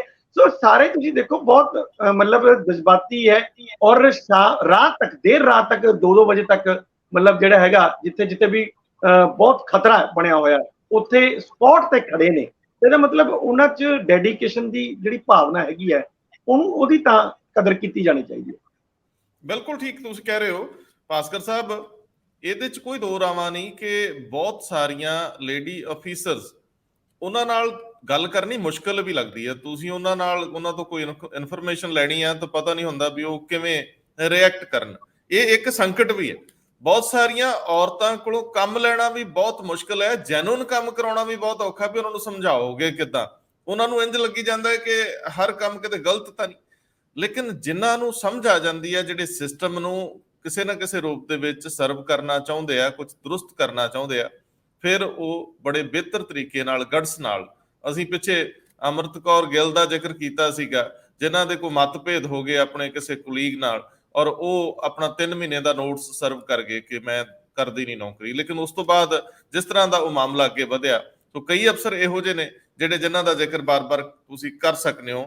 ਭਾਸਕਰ ਸਾਹਿਬ, ਜਦੋਂ ਔਰਤਾਂ ਦਾ ਜ਼ਿਕਰ ਹੁੰਦਾ, ਔਰਤਾਂ ਨਾਲ ਹੁੰਦੇ ਸ਼ੋਸ਼ਣ ਦਾ ਜ਼ਿਕਰ ਹੁੰਦਾ, ਤੇ ਫਿਰ ਉਹ ਬੱਚੀਆਂ ਜਿਹੜੀਆਂ ਦੇਸ਼ ਦਾ ਨਾਂ ਬਣਾ ਰਹੀਆਂ ਸੀ, ਔਰ ਜਿਹੜੀਆਂ ਦਮਖਮ ਵਾਲੀਆਂ, ਜੇ ਉਹਨਾਂ ਦਾ ਸ਼ੋਸ਼ਣ ਹੋਵੇ, ਮੈਂ ਗੱਲ ਪਹਿਲਵਾਨਾਂ ਦੀ ਕਰ ਰਿਹਾ, ਜਿਹੜੇ ਬ੍ਰਿਜ ਭੂਸ਼ਣ ਨੇ ਸ਼ਰਨ ਸਿੰਘ, ਉਹਨਾਂ ਖਿਲਾਫ ਚਾਰਜਸ਼ੀਟ ਦਾਇਰ ਹੋਈ ਆ। ਸਾਡੀ ਸਾਂਝ ਪਵਾਓ ਉਹਦੇ ਨਾਲ ਜ਼ਰਾ। ਜੀ ਬਿਲਕੁਲ। ਇਸ ਤੋਂ ਪਹਿਲੇ ਮੈਂ ਹੜ੍ਹ ਵਾਲੀ ਗੱਲ ਦੇ ਉੱਤੇ ਕੁਝ ਜ਼ਰੂਰ ਕਹਿਣਾ ਚਾਹੂੰਗਾ। ਹੜ੍ਹ ਆ ਗਿਆ ਪੰਜਾਬ ਦੇ ਵਿੱਚ, 5 ਤੋਂ 6 ਜ਼ਿਲ੍ਹੇ ਪੂਰੇ ਤਰੀਕੇ ਨਾਲ ਪ੍ਰਭਾਵਿਤ ਹੋਏ ਨੇ। ਹੜ੍ਹ ਤੇ ਹੋਰ ਵੀ ਕਈ ਗੱਲਾਂ ਦਾ ਆਇਆ। ਹੜ੍ਹ ਪੋਲੀਟੀਸ਼ੀਅਨਾਂ ਦੀ ਉਹਨਾਂ ਤਸਵੀਰਾਂ ਦਾ ਵੀ ਆਇਆ, ਹੜ੍ਹ ਪੱਤਰਕਾਰਾਂ ਦੇ ਉਹਨਾਂ ਦੌਰਾਂ ਦਾ ਵੀ ਆਇਆ। ਯਾਨੀ ਸਾਰੇ ਲੋਕ ਐਕਟਿਵ ਨੇ, ਔਰ ਪੋਲੀਟੀਸ਼ੀਅਨ ਤੇ ਇੱਥੇ ਤੱਕ ਚਲੇ ਗਏ ਤੇ ਇੱਕ ਐਮਐਲਏ ਹੈਗੇ ਨੇ ਸਾਡੇ ਦੇਵ ਮਾਨ, ਉਹਨਾਂ ਨੂੰ ਤੇ ਟਰੋਲ ਵੀ ਕੀਤਾ ਜਾ ਰਿਹਾ ਹੈ ਕਿ ਗਾਵਾਂ ਨੂੰ ਫੋਟੋਗ੍ਰਾਫਰ ਤੱਕ ਦੀ ਵੀ ਫੋਟੋ ਵਿੱਚ ਹੀ ਆ ਰਹੀ ਹੈ। ਏਦਾਂ ਦੇ ਹਾਲਾਤ ਪੈਦਾ ਹੋ ਗਏ ਨੇ। ਸੁਖਬੀਰ ਸਿੰਘ ਬਾਦਲ ਉਹਨਾਂ ਬੰਗਾ ਵਾਲੀ ਸਾਈਡ ਟਰੈਕਟਰ ਤੇ ਚੜ ਕੇ ਬਾੜ ਪੀੜਤਾਂ ਦੀ ਮਦਦ ਕਰ ਰਹੇ ਸੀਗੇ। ਮੁੱਖ ਮੰਤਰੀ ਆਪ ਕਈ ਜਗ੍ਹਾ ਜਾ ਕੇ ਮਦਦ ਕਰਦੇ ਹੋਏ ਦੇਖੇ ਗਏ। ਯਾਨੀ ਏਦਾਂ ਦਾ ਪੋਲੀਟੀਸ਼ੀਅਨ ਕੋਈ ਨਹੀਂ ਹੈ ਜਿਹੜਾ ਇਸ ਟਾਈਮ ਗਰਾਊਂਡ ਜ਼ੀਰੋ ਤੇ ਨਾ ਹੋਏ, ਪਰ ਫੋਟੋ ਖਿਚਾਉਣ ਦਾ ਜ਼ੋਰ ਵੀ ਜ਼ੋਰਾਂ ਤੇ ਹੈ। ਹੁਣ ਗੱਲ ਕਰੀਏ ਬ੍ਰਿਜ ਭੂਸ਼ਣ ਸ਼ਰਨ ਸਿੰਘ ਦੀ। ਬ੍ਰਿਜ ਭੂਸ਼ਣ ਸ਼ਰਨ ਸਿੰਘ ਉਹਨਾਂ ਕਾਫੀ ਟਾਈਮ ਤੋਂ ਵਿਵਾਦਾਂ ਦੇ ਵਿੱਚ ਨੇ। ਰੈਸਲਿੰਗ ਫੈਡਰੇਸ਼ਨ ਆਫ ਇੰਡੀਆ ਦੇ ਮੁਖੀ ਰਹਿ ਚੁੱਕੇ ਨੇ, ਪਰ ਹੁਣ ਤੇ ਖੈਰ ਮੁਖੀ ਨਹੀਂ ਹੈ। ਹੁਣ ਉਹਨਾਂ ਦੀ ਮੁਸ਼ਕਿਲਾਂ ਤਦ ਵੱਧ ਗਈ ਜਦ ਦਿੱਲੀ ਪੁਲਿਸ ਨੇ FIR ਦਰਜ ਕਰਨ ਤੋਂ ਤਕਰੀਬਨ 2-3 ਮਹੀਨੇ ਬਾਅਦ ਇਹ ਇੱਕ ਚਾਰਜਸ਼ੀਟ ਫਾਈਲ ਕੀਤੀ ਹੈ। ਚਾਰਜਸ਼ੀਟ ਦੇ ਵਿੱਚ 6 ਪਹਿਲਵਾਨਾਂ ਦੀ ਕੰਪਲੇਂਟਾਂ ਦਾ ਜ਼ਿਕਰ ਹੈ, ਔਰ ਉਹਨਾਂ ਕੰਪਲੇਂਟਾਂ ਦੇ ਨਾਲ ਜਦ ਚਾਰਜ ਲਗਾਇਆ ਜਾਂਦਾ ਹੈ, ਇੱਕ ਐਵੀਡੈਂਸ ਦਾ ਵੀ ਜ਼ਿਕਰ ਕੀਤਾ ਹੈ। ਯਾਨੀ ਅਗਰ 1 2 3 4 5 6 ਕੰਪਲੇਂਟ ਨੇ ਤਾਂ 6 ਵਿੱਚੋਂ 5 ਵਿਦ ਐਵੀਡੈਂਸ ਇਸ ਗੱਲ ਨੂੰ ਕੋਰਟ ਦੇ ਵਿੱਚ ਪੇਸ਼ ਕੀਤਾ ਗਿਆ। ਮੁਸੀਬਤਾਂ ਤੇ ਵਧਣ ਵਾਲੀ ਹੈ। ਕੁਝ ਫੋਟੋਗ੍ਰਾਫ ਜਿਹੜੀ ਰੈਸਲਿੰਗ ਫੈਡਰੇਸ਼ਨ ਆਫ ਇੰਡੀਆ ਨੇ ਹੀ ਪ੍ਰੋਵਾਈਡ ਕਰਾਈ ਹੈ, ਉਹਦੇ ਉੱਤੇ ਲਾਏ ਹੋਏ ਐਲੀਗੇਸ਼ਨ ਨੂੰ ਦੱਸਿਆ ਜਾ ਰਿਹਾ ਹੈ ਕਿ ਜੋ ਐਲੀਗੇਸ਼ਨ ਲਾਇਆ ਉਸ ਤੋਂ ਰਿਲੇਟਡ ਫੋਟੋ ਵੀ ਉਹੀ ਕਹਿੰਦੀ ਹੈ ਜਿਹੜਾ ਐਲੀਗੇਸ਼ਨ ਹੈ। ਯਾਨੀ ਮੁਸੀਬਤਾਂ ਤੇ ਹੁਣ ਵੱਧ ਸਕਦੀ ਹੈ। ਕਾਫੀ ਟਾਈਮ ਤੋਂ ਕੇਂਦਰ ਸਰਕਾਰ ਦੇ ਉੱਤੇ ਐਲੀਗੇਸ਼ਨ ਲੱਗਦਾ ਸੀ, ਜਾਂ ਸਪੋਰਟਸ ਮੰਤਰਾਲਿਆ ਦੇ ਉੱਤੇ ਐਲੀਗੇਸ਼ਨ ਲੱਗਦਾ ਸੀ, ਤੁਸੀਂ ਬਚਾਉਣ ਦੀ ਕੋਸ਼ਿਸ਼ ਕਰ ਰਹੇ ਹੋ, ਪਰ ਦਿੱਲੀ ਪੁਲਿਸ ਦੀ ਇਸ ਚਾਰਜਸ਼ੀਟ ਤੋਂ ਬਾਅਦ ਹੁਣ ਮੁਸੀਬਤਾਂ ਬ੍ਰਿਜ ਭੂਸ਼ਣ ਸ਼ਰਨ ਉਹਨਾਂ ਦੀ ਵੱਧਦੀ ਨਜ਼ਰ ਆ ਰਹੀਆਂ। ਔਰ ਆਉਣ ਵਾਲੇ ਟਾਈਮ ਵਿੱਚ ਜੇ ਉਹਨਾਂ ਦੀ ਅਰੈਸਟ ਵੀ ਕੀਤੀ ਜਾਏ ਤੇ ਉਹਦੇ ਵਿੱਚ ਵੀ ਕੋਈ ਹੈਰਾਨੀ ਵਾਲੀ ਗੱਲ ਨਹੀਂ, ਬਲਕਿ ਇਹਨਾਂ ਸਾਰੇ ਐਲੀਗੇਸ਼ਨਸ ਤੋਂ ਬਾਅਦ, ਚਾਰਜ ਸ਼ੀਟ ਦਾਖਲ ਕਰਨ ਤੋਂ ਬਾਅਦ, ਐਵੀਡੈਂਸ ਦੇਣ ਤੋਂ ਬਾਅਦ ਉਹਨਾਂ ਦੀ ਅਰੈਸਟ ਤੇ ਬਣਦੀ। ਇੰਦਰਪ੍ਰੀਤ ਜੀ, ਵੈਸੇ ਇਹ ਮਾਮਲਾ ਅਸੀਂ ਲੈ ਨਹੀਂ ਰਹੇ ਅੱਜ, ਕਿਉਂਕਿ ਇਹ ਡਿਟੇਲ ਦੇ ਵਿੱਚ ਸਰਦਾਰ ਹਮੀਰ ਸਿੰਘ ਡਿਸਕਸ ਕਰਨਗੇ। ਧਾਰਾ 370 ਦੇ ਮਾਮਲੇ 'ਚ ਸੁਪਰੀਮ ਕੋਰਟ ਦੀ ਸੁਣਵਾਈ ਬੜੀ ਅਹਿਮ ਰਹਿਣ ਵਾਲੀ ਹੈ, ਜਿਹੜੀ ਹਰ ਰੋਜ਼ ਦੇ ਆਧਾਰ ਤੇ 2 ਅਗਸਤ ਤੋਂ ਸ਼ੁਰੂ ਹੋਊਗੀ। ਲੇਕਿਨ ਇਹ ਮਾਮਲੇ ਕਾਫੀ ਸੰਜੀਦਾ ਮਾਮਲੇ ਆ, ਪਰ ਮੈਂ ਸਿਆਸਤ ਦਾ ਜ਼ਿਕਰ ਆਖਰ ਵਿੱਚ ਜ਼ਰੂਰ ਕਰਨਾ ਚਾਹੂੰਗਾ, ਬੜੀ ਛੋਟੀ ਸੰਖੇਪ ਜੀ ਤੁਹਾਡੀ ਗੱਲ ਇਹਦੇ 'ਚ, ਕਿ ਤ੍ਰਿਣਮੂਲ ਕਾਂਗਰਸ ਨੇ ਕਾਫੀ ਵਿਰੋਧਾਂ ਦੇ ਬਾਵਜੂਦ ਉੱਥੇ ਕਾਫੀ ਰਾਜਪਾਲ ਨਾਲ ਵੀ ਲੜਾਈ, ਰਾਜਪਾਲ ਰਿਪੋਰਟ ਦੇਣ ਵੀ ਆਏ ਕਿ ਹਿੰਸਾ ਬੜੀ ਪੰਚਾਇਤੀ ਚੋਣਾਂ 'ਚ ਹੋਈ ਤੇ ਨਤੀਜੇ ਦੇਰ ਰਾਤ ਤੱਕ ਆ ਰਹੇ ਸੀ। ਹੁਣ ਜਾਂ ਫਿਰ ਜਿੱਤ ਆਮ ਤੌਰ ਤੇ ਮੰਨੀ ਹੀ ਜਾਂਦੀ ਹੁੰਦੀ ਹੈ, ਪਰ ਇੰਨੇ ਟਕਰਾਅ ਦੇ ਵਿੱਚੋਂ ਇਹਦੇ ਸਨੇਹ ਸੰਕੇਤ ਇਹ ਵੀ ਕਾਫੀ ਅਹਿਮ ਹੁੰਦੇ ਆ। ਸੋ TMC ਇੱਕ ਵਾਰੀ ਫਿਰ ਮੈਨੂੰ ਲੱਗਦਾ ਜਿਹੜੀ ਅਗਲੀ ਉਹਨਾਂ ਦੀ ਬੈਂਗਲੁਰੂ ਵਾਲੀ ਮੀਟਿੰਗ ਹੈ ਉਸ ਤੋਂ ਪਹਿਲਾਂ ਸੀਨਾ ਚੌੜਾ ਕਰਕੇ ਜਾਣਗੇ ਮਮਤਾ ਬੈਨਰਜੀ ਕਿ ਲੋ ਮੈਂ ਤਾਂ ਨਹੀਂ ਜੇ ਲਾਗੇ ਕਿਸੇ ਨੂੰ ਲੱਗਣ ਦਿੰਦੀ, ਆਪਣਾ ਆਪਣਾ ਪਹਿਲਾਂ ਘਰ ਸੰਭੋ, ਕਾਂਗਰਸੀ ਹੋ, ਵੇਖੋ ਕਿੱਥੇ ਕਿੱਥੇ ਤੁਹਾਡਾ ਤੇ ਰਾਜਸਥਾਨ ਵੀ ਢਾਉਣ ਨੂੰ ਫਿਰਦੇ ਆ। ਸੋ ਗੱਲ ਜੀ ਮੜ ਜੀ ਤੋਰ ਤੋਂ ਵਜਾਣੇ। ਬਿਲਕੁਲ ਰੰਧਾਵਾ ਸਾਹਿਬ, ਦੇਖੋ ਮੈਂ ਇਸ ਗੱਲ ਮੰਨਦਾ ਕਿ ਜਿਹੜੀ ਵੀ ਇਲੈਕਸ਼ਨ ਨੇ, ਚਾਹੇ ਛੋਟੀ, ਜਦੋਂ ਕਿਸੇ ਵੀ ਸਰਕਾਰ ਦੀ ਸੱਤਾ ਹੁੰਦੀ ਹੈ, ਕਿਸੇ ਵੀ ਪੋਲੀਟੀਕਲ ਪਾਰਟੀ ਦੀ ਸੱਤਾ ਹੁੰਦੀ ਹੈ, ਇਹ ਜਿਹੜੇ ਲੋਕਲ ਬੋਡੀ ਦੇ ਇਲੈਕਸ਼ਨਸ ਨੇ ਇਹ ਆਮ ਤੌਰ ਤੇ ਉਹੀ ਜਿੱਤਦੇ ਨੇ। ਤੁਸੀਂ ਪਿਛਲਾ ਆਪਣੇ ਪੰਜਾਬ 'ਚ ਦੇਖਿਆ ਹੀ ਹੈ ਕਿ 50 ਚੋਂ 49 ਸੀਟਾਂ ਜਿੱਤਣ ਵਾਲੀ ਕਾਂਗਰਸ ਜਦੋਂ ਵਿਧਾਨ ਸਭਾ ਦੇ ਇਲੈਕਸ਼ਨ ਹੋਏ ਤਾਂ 17-18 ਸੀਟਾਂ ਤੇ ਹੀ ਸਿਮਟ ਕੇ ਰਹਿ ਗਈ।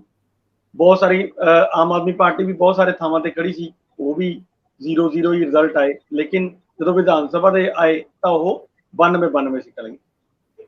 ਲੋਕਲ ਬੋਡੀ ਤੇ ਪੰਚਾਇਤ, ਇਹ ਮੈਨੂੰ ਲੱਗਦਾ ਕਿ ਸ਼ਾਇਦ ਹੁਣ ਇਲੈਕਸ਼ਨ ਰਹਿਣੇ ਹੀ ਨਹੀਂ ਚਾਹੀਦੇ, ਕਿਉਂਕਿ ਇਹ ਰਹਿਣ ਦੇ ਹੋ ਰਹੇ ਨਹੀਂ, ਸਮਰਥ ਹੀ ਨਹੀਂ ਰਹੇ, ਕਿਉਂਕਿ ਆਪਣੀ ਉਹ ਗਵਾ ਚੁੱਕੇ ਆ। ਤੁਸੀਂ ਦੇਖੋ ਸਾਰੇ ਜਿੰਨੀ ਸਰਕਾਰ ਵਾਲੇ ਉਹ ਸਿੱਧੇ ਧਮਕੀਆਂ ਦੇ ਦਿੰਦੇ ਆ ਵੀ ਜੇ ਸਾਡੀ ਨਹੀਂ ਬਣੀ ਤਾਂ ਗ੍ਰਾਂਟ ਦਾ 1 ਰੁਪਈਆ ਵੀ ਨਹੀਂ ਮਿਲਣਾ। ਇਹ ਆਮ ਟਵਿਸਟਿੰਗ ਹੈ ਇੱਥੇ। ਜੇ ਸਾਡੇ ਉਹੀ ਜਿਹੜੇ ਮੈਂ ਬਾਰ-ਬਾਰ ਗੱਲ ਕਰਦਾ ਹੁੰਦਾ ਵੀ ਜਦੋਂ ਤੱਕ ਉਹ ਸਿਸਟਮ ਲਾਗੂ ਨਹੀਂ ਹੁੰਦੇ ਕਿ ਤੁਹਾਡੇ ਕੋਲੇ ਪੈਸਾ ਤੁਹਾਡਾ ਆਪਣੇ ਆਪ ਆਏਗਾ, ਤੁਸੀਂ ਅਧਿਕਾਰਤ ਹੋ ਉਹਦੇ ਟੈਕਸ ਲਗਾਉਣ ਦੇ, ਤਾਂ ਤੱਕ ਇਦਾਂ ਦੀਆਂ ਇਹ ਤੁਸੀਂ ਸਰਕਾਰਾਂ ਦੇ ਉੱਤੇ ਡਿਪੈਂਡੈਂਟ ਰਹੋਗੇ ਹੀ ਰਹੋਗੇ। ਤਾਂ ਜਿਹੜੀਆਂ ਸਾਡੀਆਂ ਛੋਟੀਆਂ ਇਕਾਈਆਂ ਨੇ, ਸਪੋਜ਼ ਕਰੋ ਕਿਸੇ ਦਾ ਬਜਟ ਗ੍ਰਾਮ ਸਭਾ ਕੋਈ 9 ਲੱਖ ਜਾਂ 10 ਲੱਖ ਦਾ ਪਾਸ ਕਰਦੀ ਹੈ, ਤਾਂ ਕੀ ਉਹ ਬਜਟ ਉਹਨੂੰ ਮਿਲਦਾ ਪ੍ਰੋਪਰ ਆ ਗਿਆ? ਇਹਦੇ ਜਿਹੜੇ ਸਿਸਟਮ ਨੇ ਉਹ ਜਦ ਤੱਕ ਨਹੀਂ ਬਣਦੇ ਤਾਂ ਤੱਕ ਤਾਂ ਉਹ ਵਿਚਾਰੇ ਸਰਕਾਰ ਦੇ ਉਸ ਤੇ ਹੀ ਰਹਿਣਗੇ, ਰਹਿਮੋ ਕਰਮ ਤੇ, ਕਿ ਜੇ ਬਈ ਸਾਡੀ ਇੱਥੇ ਸਰਕਾਰ ਆਮ ਆਦਮੀ ਪਾਰਟੀ ਦੀ ਹੈ ਔਰ ਬਣ ਗਈ ਇੱਥੇ ਕਾਂਗਰਸ ਦੀ, ਤਾਂ ਸਾਨੂੰ ਤਾਂ 1 ਰੁਪਈਆ ਵੀ ਨਹੀਂ ਮਿਲਣਾ। ਸੇਮ ਹੀ ਤ੍ਰਿਣਮੂਲ ਕਾਂਗਰਸ ਨਾਲ ਵੀ ਹੋ ਰਿਹਾ ਉੱਥੇ। ਤ੍ਰਿਣਮੂਲ ਕਾਂਗਰਸ ਨੇ ਪੂਰੀ ਤਰ੍ਹਾਂ ਡਰਾਇਆ ਹੋਣਾ ਉੱਥੇ ਕਿ ਬਈ ਦੇਖ ਲਓ 1 ਪੈਸਾ ਵੀ ਨਹੀਂ ਮਿਲਣਾ। ਸੋ ਮੈਨੂੰ ਨਹੀਂ ਲੱਗਦਾ ਵੀ ਇਸ ਸਥਿਤੀਆਂ ਦੇ ਵਿੱਚ ਕੋਈ ਵੀ ਪੋਲੀਟੀਕਲ ਪਾਰਟੀ ਹੋਰ ਜਿੱਤਣ ਦੀ ਸਮਰਥ ਹੁੰਦੀ ਹੈ। ਉਹ ਜਿਹੜਾ ਵੈਸਟ ਬੰਗਾਲ 'ਚ ਵੀ ਇਸ ਤੋਂ ਕੁਝ ਵੱਖਰਾ ਨਹੀਂ ਹੋਇਆ, ਜਿੰਨੀ ਲੜਾਈ ਹੋਈ ਹੈ, 20 ਤੋਂ ਉੱਤੇ ਬੰਦੇ ਮਰੇ ਹੈ। ਤੇ ਮੈਨੂੰ ਲੱਗਦਾ ਕਿ ਇਹ ਆਪਣੇ ਆਪ 'ਚ ਹੀ ਬਹੁਤ ਹੋਇਆ ਕਿ ਇੱਕ ਸਭ ਤੋਂ ਛੋਟੀ ਇਕਾਈ ਦੀ ਇਲੈਕਸ਼ਨ 'ਚ 20 ਬੰਦੇ ਮਰ ਗਏ ਹੋਣ। ਮੈਨੂੰ ਲੱਗਦਾ ਕਿ ਸਾਡਾ ਲੋਕਤਾਂਤਰਿਕ ਸਿਸਟਮ ਜਿਹੜਾ ਸਭ ਤੋਂ ਛੋਟੀ ਇਕਾਈ ਵਾਲਾ ਟੋਟਲ ਕਲੈਪਸ ਹੋ ਚੁੱਕਿਆ। ਤੁਸੀਂ ਠੀਕ ਕਿਹਾ ਕਿ ਹੁਣ ਨੋਮੀਨੇਟ ਹੀ ਕਰ ਦੇਣੇ ਚਾਹੀਦੇ ਆ, ਕਿਉਂਕਿ ਨੋਮੀਨੇਟ ਕਰ ਦੇਣੇ ਚਾਹੀਦੇ ਉਸੇ ਪਾਰਟੀ ਨੂੰ, ਲਾਉਣੇ ਤਾਂ ਤੁਸੀਂ ਆਪਣੇ ਹੀ ਹੁੰਦੇ ਆ। ਵੈਸੇ ਇਹ ਕੋਈ ਨਾ ਜੀ ਵੱਖਰੀ ਧਾਰਾ ਨਹੀਂ ਜੇ। ਇੰਦਰਪ੍ਰੀਤ ਜੀ, ਪਤਾ ਨਹੀਂ ਤੁਹਾਡਾ ਪਿੰਡਾਂ ਨਾਲ ਅੱਜ ਕੱਲ ਕਿੰਨਾ ਕੁਵਾਹ ਰਹਿੰਦਾ ਹੈ। ਜਦੋਂ ਪਿੰਡ 'ਚ ਪੰਚਾਇਤ ਦੀ ਇਲੈਕਸ਼ਨ ਹੁੰਦੀ 3-3 ਮਹੀਨੇ ਪਹਿਲਾਂ ਸ਼ੁਰੂ ਹੁੰਦੀ, ਕਿੰਨੇ ਕਪੱਤ ਹੁੰਦੇ, ਕਿੰਨੇ ਸਿਰ ਪਾਟਦੇ ਆ। ਔਰ ਇਹ ਜਿਹੜੀ ਚੌਧਰ ਆ ਨਾ, ਇਹ ਜਿਹੜਾ ਤੁਸੀਂ ਆਪਣੇ ਸ਼ਮਲੇ 'ਚ ਖੰਭ ਲਾਉਣਾ ਹੁੰਦਾ, ਇਹ ਬੜਾ ਖਤਰਨਾਕ ਹੈ। ਇੱਕ ਵਾਰੀ ਸਰਦਾਰਾ ਸਿੰਘ ਜੌਲ ਦੇ ਪੁੱਤਰ ਦਨਵੇਜਾ ਸਿੰਘ ਜੌਲ ਸਾਹਿਤ ਅਕਾਦਮੀ ਦੀ ਉੱਥੇ ਚੋਣ ਹੋ ਰਹੀ ਸੀ ਲੁਧਿਆਣੇ, ਤੇ ਮੈਂ ਵੀ ਗਿਆ। ਉਹ ਕੁਝ ਬੰਦਿਆਂ ਨੂੰ ਕਹਿ ਰਹੇ ਸੀ, ਕਿਸੇ ਨੇ ਉਹਨਾਂ ਨੂੰ ਪੁੱਛਿਆ ਵੀ ਇਹ ਕੀ ਹੋ ਰਿਹਾ। ਸੁਭਾਸ਼ ਕਲਾਕਾਰ ਹੁਣ ਮਰਹੂਮ ਹੁਣ ਨਹੀਂ ਰਹੇ, ਉਹ ਪੁੱਛ ਰਹੇ ਸੀ ਉਹਨਾਂ ਨੂੰ ਵੀ ਇਹਨੂੰ ਕਿਵੇਂ ਕਹੋਗੇ ਜੀ ਆਪਣੀ ਕੈਮਰੇ ਦੀ ਅੱਖ ਨਾਲ। ਉਹ ਕਹਿੰਦੇ ਵੀ ਦਰਅਸਲ ਬੰਦਾ ਬਣਿਆ ਵਾ ਬਾਂਦਰ ਤੋਂ, ਤੇ ਪਰ ਬੰਦੇ ਦੀ ਪੂਛ ਗਵਾਚ ਗਈ, ਹੁਣ ਉਹ ਪੂਛ ਲੱਭਦਾ ਫਿਰਦਾ। ਸੋ ਇਹ ਜਿੰਨੇ ਇੱਥੇ ਇਲੈਕਸ਼ਨ ਲੜ ਰਹੇ ਆ ਜਾਂ ਵੋਟਾਂ ਪਾ ਰਹੇ ਆ, ਇਹ ਸਾਰੇ ਆਪਣੀ ਆਪਣੀ ਪੂਛ ਲੱਭਦੇ ਫਿਰਦੇ ਆ। ਸੋ ਮੈਨੂੰ ਲੱਗਦਾ ਕਿ ਸਾਡੇ ਪਿੰਡਾਂ ਦੇ ਵਿੱਚ ਇਹੀ ਸਾਡਾ ਹੈ ਕਿ ਅਸੀਂ ਇੱਥੋਂ ਦੀ ਚੌਧਰ ਕਿਵੇਂ ਲੈਣੀ ਆ। ਪਰ ਇੱਕ ਸਵਾਲ ਤੁਸੀਂ ਹੋਰ ਬੜਾ ਅਹਿਮ ਉਠਾਇਆ, ਇੱਥੇ ਪੂਰੀ ਡਿਬੇਟ ਹੋਣੀ ਚਾਹੀਦੀ ਹੈ ਕਿ ਜਿਹੜੇ ਵੱਡੇ ਪਿੰਡ ਆ ਜਿਨ੍ਹਾਂ ਕੋਲ ਆਪਣੀਆਂ ਪੰਚਾਇਤ ਦੀਆਂ ਜ਼ਮੀਨਾਂ ਨੇ, ਉਹਨਾਂ ਨੂੰ ਠੇਕੇ ਦੇ ਰੂਪ 'ਚ ਪੈਸੇ ਆਉਂਦੇ, ਭਾਵੇਂ ਉਹ 'ਚੋਂ ਥੋੜਾ ਜਿਹਾ ਹਿੱਸਾ ਉੱਪਰ ਦੇਣਾ ਪੈਂਦਾ ਉਹਨਾਂ ਨੂੰ ਮਹਿਕਮੇ ਨੂੰ, ਉਹਨਾਂ ਕੋਲ ਤਾਂ ਆਪਣਾ ਇੱਕ ਬਜਟ ਹੁੰਦਾ ਹੈ, ਜਿਹਦਾ ਤੁਸੀਂ ਕਹਿ ਸਕਦੇ ਹੋ ਕਿ ਪੰਚਾਇਤ ਦਾ ਬਜਟ ਹੈ। ਜਿਹੜੇ ਬਾਕੀ ਹਿਮਾਤੜ ਹੈ ਉਹ ਸਰਕਾਰ ਦੇ ਮੂੰਹ ਵੱਲ ਵੇਂਦੇ ਰਹਿੰਦੇ ਆ ਵੀ ਸਾਨੂੰ 2 ਲੱਖ ਦੀ ਗ੍ਰਾਂਟ ਮਿਲ ਗਈ ਕਿ 10 ਲੱਖ ਦੀ, ਤੇ ਜੇ ਉਹ ਲੰਬੀ ਏਰੀਏ 'ਚ ਹੁੰਦੇ ਖੁਸ਼ਕਿਸਮਤ ਤੇ ਕਰੋੜ 2 ਕਰੋੜ ਦੀ ਵੀ ਮਿਲ ਜਾਂਦੀ ਹੈ ਨਾ।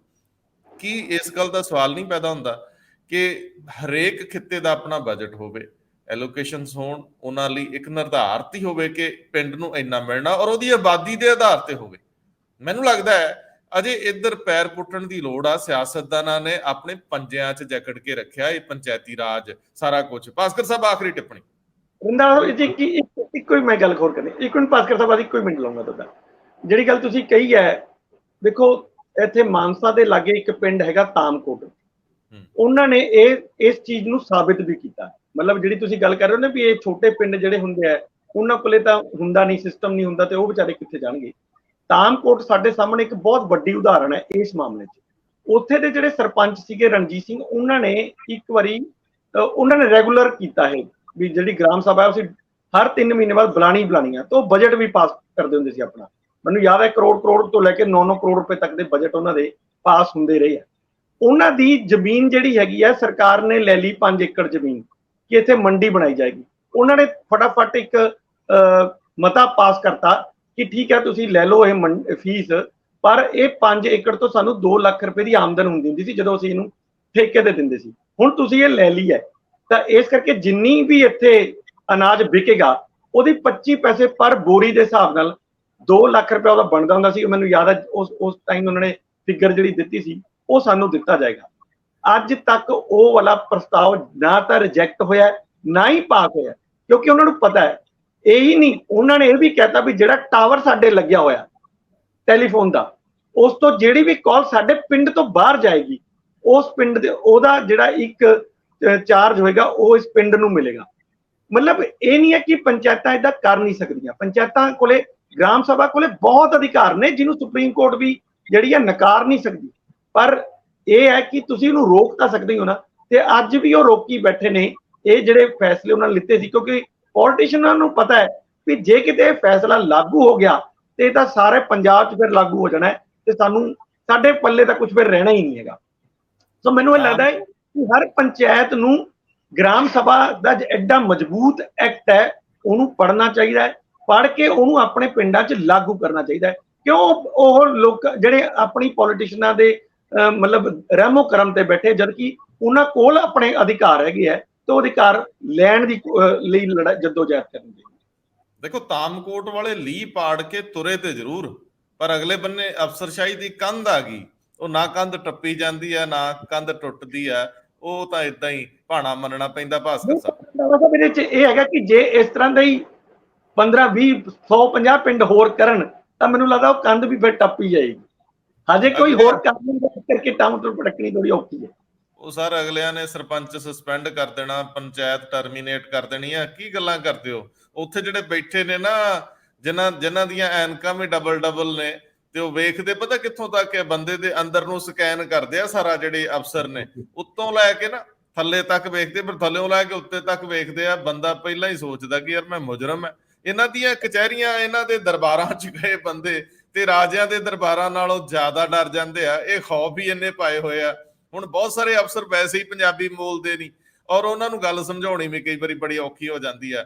ਖੈਰ ਬੜੀ ਕੈੜੀ ਅੱਖ ਰੱਖਦੇ ਆ ਸਾਡੇ ਵੱਲ, ਰੱਖੀ ਜਾਣ, ਫਿਰ ਕੀ ਹੋਇਆ। ਚਲੋ ਭਾਸਕਰ ਸਾਹਿਬ, ਗੱਲ ਸ਼ੁਰੂ ਹੋਈ ਸੀ TMC ਦੀ, ਔਰ TMC ਦੇ ਪੰਚਾਇਤਾਂ ਦੇ ਇਲੈਕਸ਼ਨ ਦੇ ਵਿੱਚ ਹੁਣ ਖਬਰ ਆਈ ਹੈ ਵੀ ਕਲੀਨ ਸਵੀਪ ਕਰ ਗਈ। ਯਾਨੀ TMC ਤ੍ਰਿਣਮੂਲ ਕਾਂਗਰਸ ਵੈਸਟ ਬੰਗਾਲ ਦੇ ਵਿੱਚ ਕਲੀਨ ਸਵੀਪ ਕਰ ਗਈ। ਟੋਟਲ 63,219 ਸੀਟਾਂ ਸੀਗੀ, ਔਰ ਉਹਦੇ ਵਿੱਚੋਂ 45,526 ਦਾ ਰਿਜ਼ਲਟ ਹਜੇ ਤੱਕ ਆਇਆ, ਜਿਹਦੇ ਵਿੱਚੋਂ 29,665 ਸੀਟਾਂ TMC ਲੈ ਗਈ।